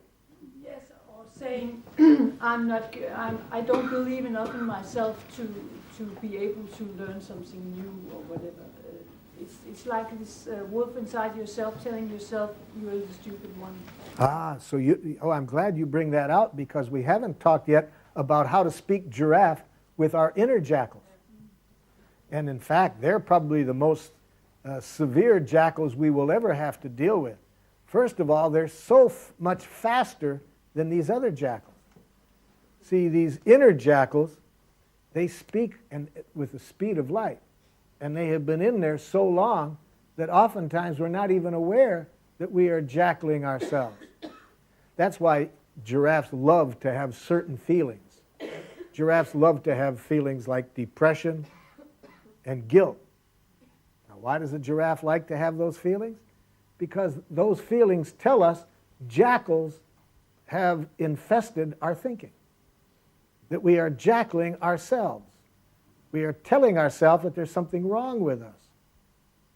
And whenever we're doing that, as a giraffe, we want to tame those inner jackals. Now, how do we tame an inner jackal? The same way that we tame an external jackal. So what have we been doing tonight? We have been seeing that no matter what message comes at you from another person, no matter how jackalish it sounds, it's simply an expression of feelings and unmet needs. So we put giraffe ears on, and we hear the feeling and the unmet need. We do the same thing with our internal jackals. Once we have identified them, we see what we're telling ourselves, we learn to translate that internal judgment into what are the feelings and needs that are being expressed through this self-judgment. And then you know what we find? The same thing we find with external jackals, that there are no jackals. Jackals are simply giraffes with a language problem, as I said earlier this evening. Likewise, these internal messages that keep eating out our soul and our morale, if we really hear the life energy being expressed behind that message, we find out that it's a very loving message. We don't feel bad about ourselves at all. Let me show you how that works. I was doing some work in a workshop like this one evening on a relationship with a woman and her husband, and another woman who was watching, she just went like this. And I could tell from the look on her face she was having a serious case of internal jackals. And I said to her, what, could you mind sharing what's going on in you? Oh, she says, I see now why I had the divorce that I did. I have been blaming the husband, but now I see it was really my fault. Well, see, now we know that she's beset with jackals because she has that word fault in her consciousness, you see. When we think in a jackal way, there always has to be fault, blame, you see. So I said, I'd really like to show you how to translate your inner jackal into giraffe. She says, I'd like to too. I just feel terrible feeling so bad about either angry at him or guilty about my role in it. So when you say it was all your fault, you should have known better how to communicate. What is the feeling and need behind that? Well, I should have behaved differently. No, that's a should. That's still an internal jackal. What is that jackal, that internal jackal, saying when it says you should have behaved differently? Well, I'm sad, yeah. Because I should have. Nope, stop. Not should have. What would you have liked? I really would have liked to have known then what I'm learning today. And how do you feel when you say that? Different. Yeah, because now you're in touch with the life energy behind your message. You're really hearing what you feel and need. You're sad. You would have liked to have known this then. But notice how different that is than thinking there's something wrong with you, that you should have known better.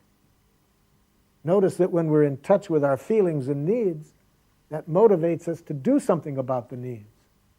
But when all that goes on in our head is should haves and what's wrong with you, that doesn't help us learn from the situation. That doesn't mobilize us to change. We just can keep beating ourselves up for years until we tame those inner jackals, which always means to get connected to the life energy behind them.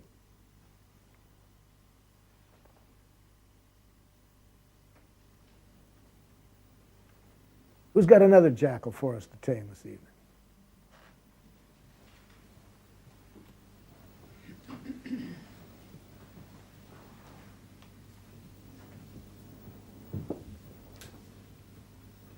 Then let me show you another part of giraffe. Let me show you how to say and hear thank you in giraffe. If you have these ears on, I predict that on about your second or third day that you have these ears on, it'll occur to you what all of a sudden hit me one day, that human beings are only saying at any time one of two things. That's all human beings are ever saying. Can you guess what these two things are that human beings are saying? Please and thank you. That's all I'm convinced that human beings are ever communicating. Now, certainly jackal-speaking people say please in a funny way. Like here is a jackal-speaking person saying please. The problem with you is, what a tragic way of saying please, that when somebody's behaving in a way that is not in harmony with your needs, instead of having a language that helps to clearly communicate what's going on inside in a way that stimulates compassion, cooperation, how tragic to be taught to say please in the form of judgments and criticisms. Because unless the person that you're saying it to has these ears, they don't hear the pleas. They don't hear the pain. They don't hear the unmet needs. They hear it as an attack and then attack back, and we all know where that goes. So tonight we have been focusing largely on this message, how to say please in Giraffe, because I started this off saying I ask you to think of a jackal who was behaving in a way that you weren't happy with. But now let's look at the other message, how to say and hear thank you in Giraffe. First, let's see how a jackal says thank you. You did a very good job. You are a very kind person. Can you see why that's jackal? Why is that jackal? Yeah. It's a judgment, exactly. Positive judgments, praise, compliments are just as much jackal as criticism. But it works. What do you mean it works, jackal? Well, I'm a jackal manager. I just returned from some management training. They taught us that if you give praise and compliments to employees every day, they work harder. Yes, Jackal, I'm aware of that research, and it's accurate. They do, for a while, until they sense the manipulation in it. And then, notice, Jackal, that even ruins a message as beautiful as thank you. When people need to start worrying, is this being said to get something from me? So, that's how jackals give appreciation in terms of judgments. But notice that whenever we use a positive judgment, we bring into our consciousness the negative. The two always go together. If you think there's such a thing as a kind person, then you think there's such a thing as an unkind person. If you think there's such a thing as a normal person, then you think there's such a thing as an abnormal person. So you fill your consciousness with judgments. And for every judgment like that that we carry in our consciousness, life is hell, because it involves judging and being judged. But as giraffes, I hope by now I have convinced you that all judgments are simply tragic expressions of needs, values. We can be more honest by saying I would like than by saying to the other person, you're wrong. That's inappropriate. So, how does a giraffe say thank you? First of all, the giraffe only says thank you when the motives are to celebrate. There's no attempt to get something back from the other person. Now, what do we do to say the appreciation in giraffe? We say three things. We want to make three things very clear to the other person. These three things, almost the same as the thank you, but it's a little different because now what we are observing is something that the person has done that is making life more wonderful for us. Whereas when we say please, what we are telling the person is something they're doing that is detracting from our enjoyment of life. So we start with a clear observation, and now we express a feeling, but now it's going to be a pleasureful feeling. Whereas when we say please, we're expressing painful kinds of feelings. And third, now we're going to tell what need of ours has been fulfilled by the other person's actions. Whereas when we say please, we say what need of ours has not been fulfilled. Let me give you an example of what this sounds like. I was in Geneva, Switzerland, And at the end of a workshop, a woman comes up to me and she says, "You're brilliant." I said, "It doesn't help." She says, "What do you mean?" I said, "I have been called a lot of names in my life. I've never learned by being told what I am. I'm guessing you want to give me an appreciation." She said, "Yeah, and I'd like to receive it. But I'm not getting the information that I need to really enjoy your thank you." "Well, what do you want me to tell you?" "Well, rather than you telling me what I am, could you tell me what I've done that's made life more wonderful for you?" "Oh, you're so intelligent." Doesn't help. Doesn't help. That's still an analysis. I really need to know, what did I do? Now, that was not easy for this woman to do, because she was a jackal-speaking person. But she thanked me afterwards for pushing her on this, because she better appreciated her own appreciation when she really did get clear what it was that she was appreciating. It turned out that it was 2 things I had said. She had written them down in a notebook. She had underlined them and put a star by it. So already, just being real clear about what I had done, that she would observe, already I got more out of the appreciation than the vague judgment, "You're brilliant," or "You're so intelligent." Now, I said to the woman, "Now that I see what behavior on my part you're reacting to, I'd like to know, how do you feel about my having said that?" She said, "I feel so relieved and hopeful." Ah, yeah, I hear feelings in those 2 words. Now I knew what she was feeling. And third, I said, "And what need of yours was fulfilled by my having said that?" She said, "I have this 18-year-old son that I've never been able to communicate with. And I have just been desperately searching for any kind of direction that would help me connect with him. And those 2 things you said gave me the direction I've been needing." Well, now I could feel wonderful about her appreciation, because I could see the 3 things that I need to see, that I think anybody needs to see to really benefit by an appreciation.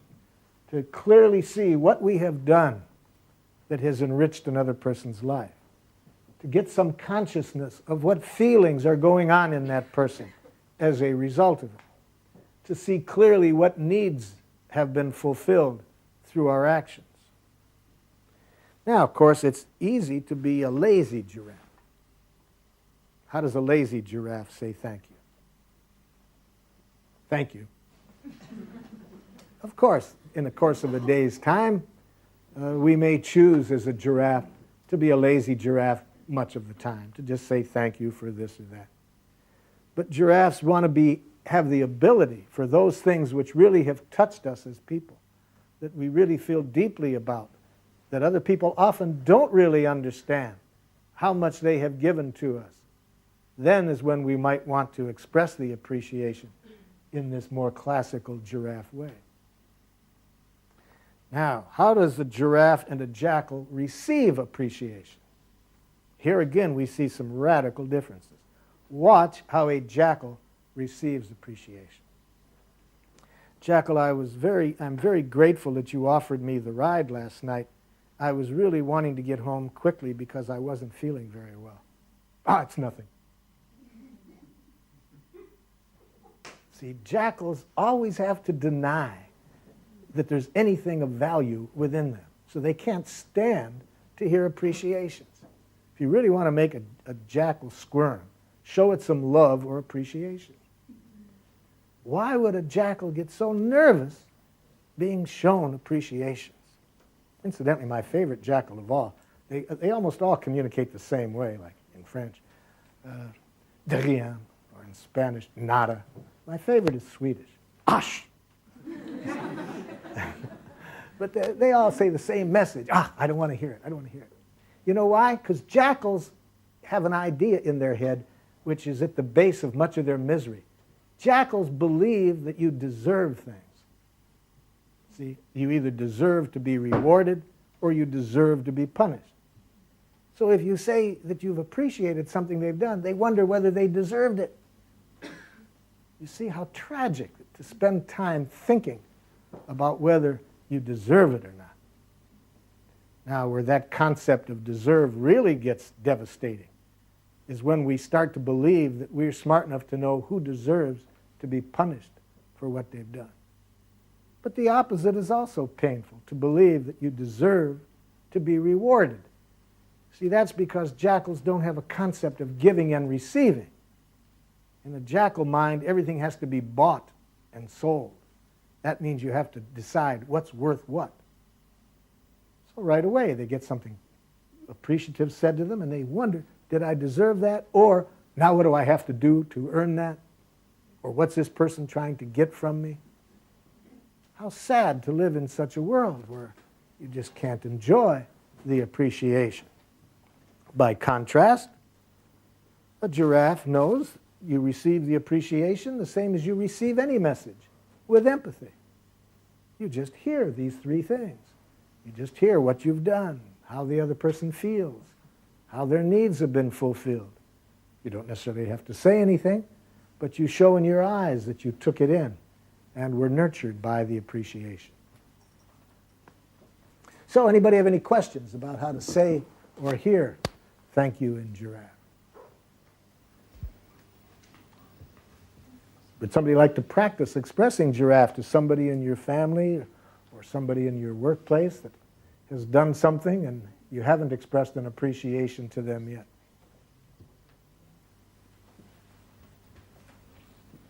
What? I didn't see it. Yes, thank you. Let's pretend like I'm the giraffe. Tell this giraffe, first of all, what the giraffe did that you want to appreciate. Yes. It's mostly to my child. When I want to tell my child, you have done something, you have done a fine drawing or something. Mm-hmm. I'm glad, Mom, that you want to do that in another way, because I can enjoy your appreciation far more if you evaluate my performance in giraffe rather than jackal, because you sure don't want me to think, I hope, Mom, that any authority knows what's right. I hope you're scared of that, Mom. Teaching a child that authority knows what's a good drawing or what right answers are. So I'm glad that you want to evaluate me in a way that will help me respect authority, but not give my power away to them. So yeah, let's learn from that, Mom. So what about the drawing did you like, Mom? Yes, it was very fine. No, it's getting too general, Mom. That's a judgment. Can you be concrete? Was it the colors? Was it the composition that you were reacting to? Was it, just what was it about the drawing that you observed that was in harmony with your values? I think more the act. Just that I did it? That, yes. Ah, see, just that is what we want to get clear, Mom. So just the fact that I initiated and did this drawing for you, that's what you want to appreciate, Mom. So how did you feel when I initiated this drawing? Well, I was glad that you had a good time. So you were glad because you wanted me to enjoy myself? Yes. And anything else about that why you felt glad about it?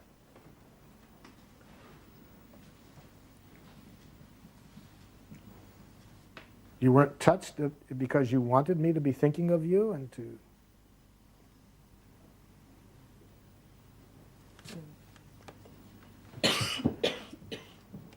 What I'm saying, Mom, is was it just that you were glad that you wanted me to enjoy myself, or did you also appreciate the fact that I wanted to do this for you?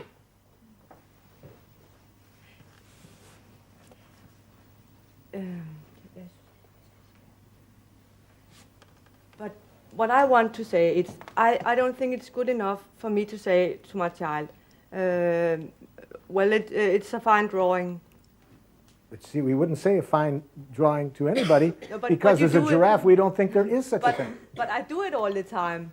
And I know it's not good enough, but I don't know what to say because it's not a big child and I don't want to talk a lot about it. I just want to... I'm really glad. Let me show you some possibilities, and then you tell me if any of these come close. Yes. I'm really feeling glad that you did this drawing because I really wanted you to be able to participate with the others when they draw. Because maybe this is somebody that hasn't been doing anything, and he's just been sitting there. So I might be feeling relieved and glad just because I wanted his participation. Then I would say that. Or if I like the drawing, I might say something like this: I really enjoyed all of these colors and how you put them together. That really kind of met a need that I have for a lot of liveliness in a drawing. But I would say that only if I meant it. But notice I'm not saying it was a good drawing. I'm telling the person what needs of mine were fulfilled by the drawing. That leaves the child open for the reality that another person can look at the same drawing and not like it at all, because they can have different needs. Then that helps the child to decide for herself or himself what's their own values. So I let them benefit from my expertise, but I only express my appreciation in terms of my feelings and needs, not using words that imply I know what's fine, what's good, and so forth. Like when I work with teachers at the university, it's very hard for me to get teachers to hear the difference between I like what you did. You know what they'll hear? I liked what you just did. Can you tell me what you heard? I got it right. Hold it, Jackal, I didn't say that. What did you say? I said, I like it. No, I got it right. No. I said, I like it. Oh, you like it? Yeah, and I hope you can hear a difference between that. Very hard, you see, after 14 years, to get people to hear you as a human being when they have been trained to give authority the power to define what's right and what you have to do. But I'm very motivated to do that because I'm aware of the consequences of teaching people to give that authority, to give that power to authority. Such people, when they give all their power to authority and become obedient to authority, that's when I think we have the kind of violence in the world, not created by people who know how to be in touch with their own values, but people who've been trained from birth on to believe that somebody with a title knows what's right. And they don't learn to use their own valuing system to help them decide for themselves what will serve life the best. So what else can I say about Giraffe in the time remaining? Yes? I feel a bit confused because each time you say I'm disappointed, I hear it with jackal ears. Yeah. So we would have to do some practice like I do with my students so that you could just hear, I'm disappointed because I would have liked to have had more color in it. Can you tell me what you heard? That it was a poor drawing. Now let's try again, Jackal. I just want you to hear my feelings and needs. I feel disappointed. I would have liked to have had more color. I'm sorry, I didn't want to disappoint you. Hold it, Jackal. I didn't say you disappointed me. You can't disappoint me, Jackal. You can't hurt me or disappoint me or make me angry. What? No. I'm responsible for my own feelings, Jackal. I would like you to hear them. I don't want you to take responsibility for them. So I'm disappointed. I would have liked more color. So you're disappointed, yeah, because I did a bad job. No, not quite, Jackal. What are my needs? You would have liked more color. Thank you, Jackal. That's just what I need, is just for you to hear that. So that means I have to change the drawing. I would hope you don't hear my needs as a demand, Jackal. I hope you just hear it as my values. Now I'd like to know, what do you feel? What do you need? You know, I went to school for 21 years. I can't recall any teacher ever asking me those two questions. What do you feel? What do you need? It wasn't necessary to get a doctor's degree in psychology to know what I was feeling or what I was needing. I remember for the first time when I went to and presented Giraffe to a group of my colleagues to suggest that I was so disappointed with the way I was taught to think as a professional, and how now I was trying to bring my own feelings and needs into my counseling, not analyzing what's wrong with the other person, but to try to express my feelings and needs. And I was explaining how much more the people coming to see me seemed to benefit by that. So one woman psychiatrist got very upset, and she said, Dr. Rosenberg, don't you see what you're doing? You're allowing your narcissism to interfere with your ability as a psychotherapist. A gentleman rises in my defense and says to her, don't you see what you're doing? You're projecting your narcissism onto this man. Those are the healers in a jackal society. Scary? So how do we get good at giraffe? Let me suggest 3 things that seem to be necessary for the people that I've worked with to help them keep improving on their ability as a giraffe. The first, and for me the most important, is real consciousness daily about our own values. That is, how do we want to live? Unless we are highly conscious of that, unless we answer that question for ourselves, then we're likely to get easily swept along in whatever game the culture around us is playing. So each day, for myself, it's very important for me to start each day raising my consciousness about how do I want to live? How do I want to manifest that in my moment-by-moment encounters with other people? So the more time people take each day to begin with a consciousness of how they want to be, I find that that's probably the single most thing in helping them become better giraffe speakers. Second, after consciousness about our values. Second, practice, practice, practice. And this means, again, learning when we're not able to do it. When we're not able to speak giraffe, we catch ourselves turning into a jackal, make a note of it, and when we have some peace and quiet later on in the day, use it as an exercise to ask ourselves, now what was this other person feeling and needing that I wasn't able to hear at the time? How could I have expressed my own feelings and needs in a more open, vulnerable way than I did? In this way, every error that we make becomes a learning opportunity. And the third thing that helps immensely in becoming a better giraffe speaker is to be a member in a giraffe community. And by that I mean a group of people who share the same values and who also want to learn how to communicate in a way that makes it possible for us to manifest these values. In areas where I go, where I see people forming such supportive communities, it's amazing how well they teach each other giraffe. Also, we need to work on nonverbal messages. Silence probably freaks out more baby giraffes than anything else. Jackals use silence as a very vicious message when they know that other people project all kinds of things onto the silence. So we need to learn how to put on giraffe ears when other people are silent. One time I was in a very professional setting working with some managers in a department in a large corporation where feelings aren't usually expressed. And I can't remember what I got so emotional about, but I got very emotional. I even started to cry. And then I looked up and I saw the most horrible jackal message I could ever imagine. The boss of this organization gave me this nonverbal message.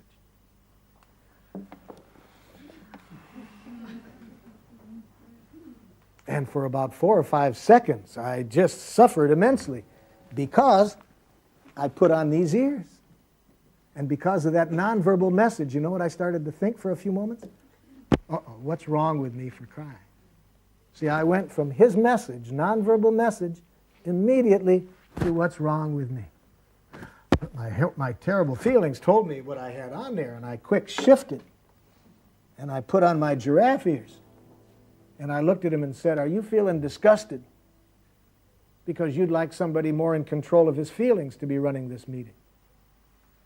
Now, if he had said yes, what's wrong with that? It doesn't say anything about me. That's just telling me about his feelings and his values. But he didn't say yes. He said, no, no. I was just thinking how my wife wishes I could cry. And then to my total surprise, he starts to open up and he confides in the group that he was in the middle of a divorce process at that moment. And he says, my wife says it's like living with stone to be around me. So what he was feeling was sadness. Sadness because he really wanted to have more access to his feelings. But if I hadn't put on these ears, I could have left that situation thinking there was something wrong with me for feeling what I was feeling.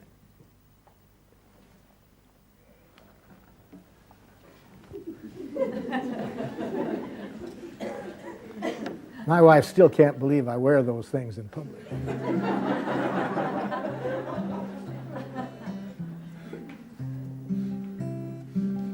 Notice when we speak Giraffe and we have those silly-looking things on.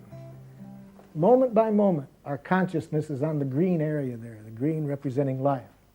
With giraffe ears and a giraffe tongue, we're only focusing our attention on life, the quality of life in us, the quality of life in others. We're only focused on what can be done to make life richer for one another. Why would human beings ever want to have the focus of their attention in any other place than on life and opportunities to enrich life? Reach out to life like leaves to sun, like plants to rain, like birds to grain. Reach out to life. So many times, in so many ways, we're afraid to give, afraid to live. So many times. Now let's celebrate the joys of life, each little breath from birth to death. Let's celebrate. Reach out to life like leaves to sun, like plants to rain, like birds to grain. Reach out to life.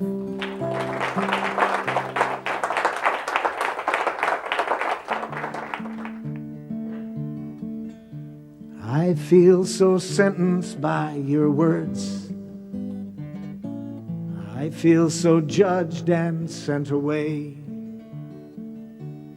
Before I go, I'd like to know, is that what you meant to say? Before I rise to my defense, before I speak in hurt or fear, before I build that wall of words,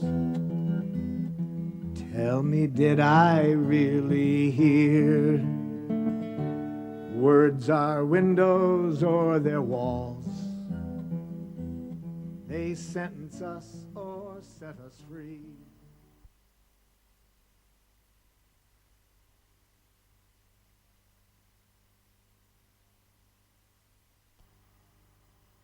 At the time that this song was written, I didn't know how to receive that I could matter a lot to a person without starting to get nervous about it. So this song helped a lot.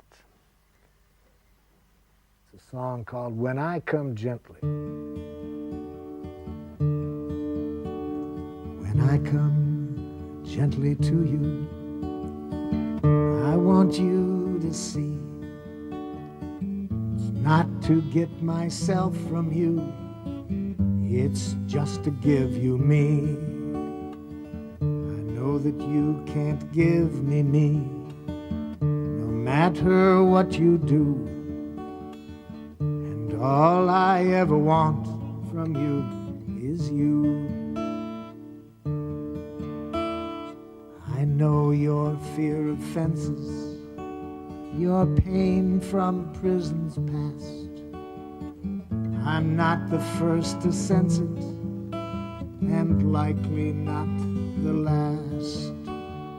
The hawk within your heart's not bound to earth by fence of mine, unless you aren't aware that you can fly. When I come gently to you, I want you to know I come not to trespass your space. I want to touch and grow. And when your space and my space meet, each is not less but more. We make our space that wasn't space before. I come gently to you, I want you to see it's not to get myself from you, it's just to give you me. I know that you can't give me me, no matter what you do. And all I ever want from you is you.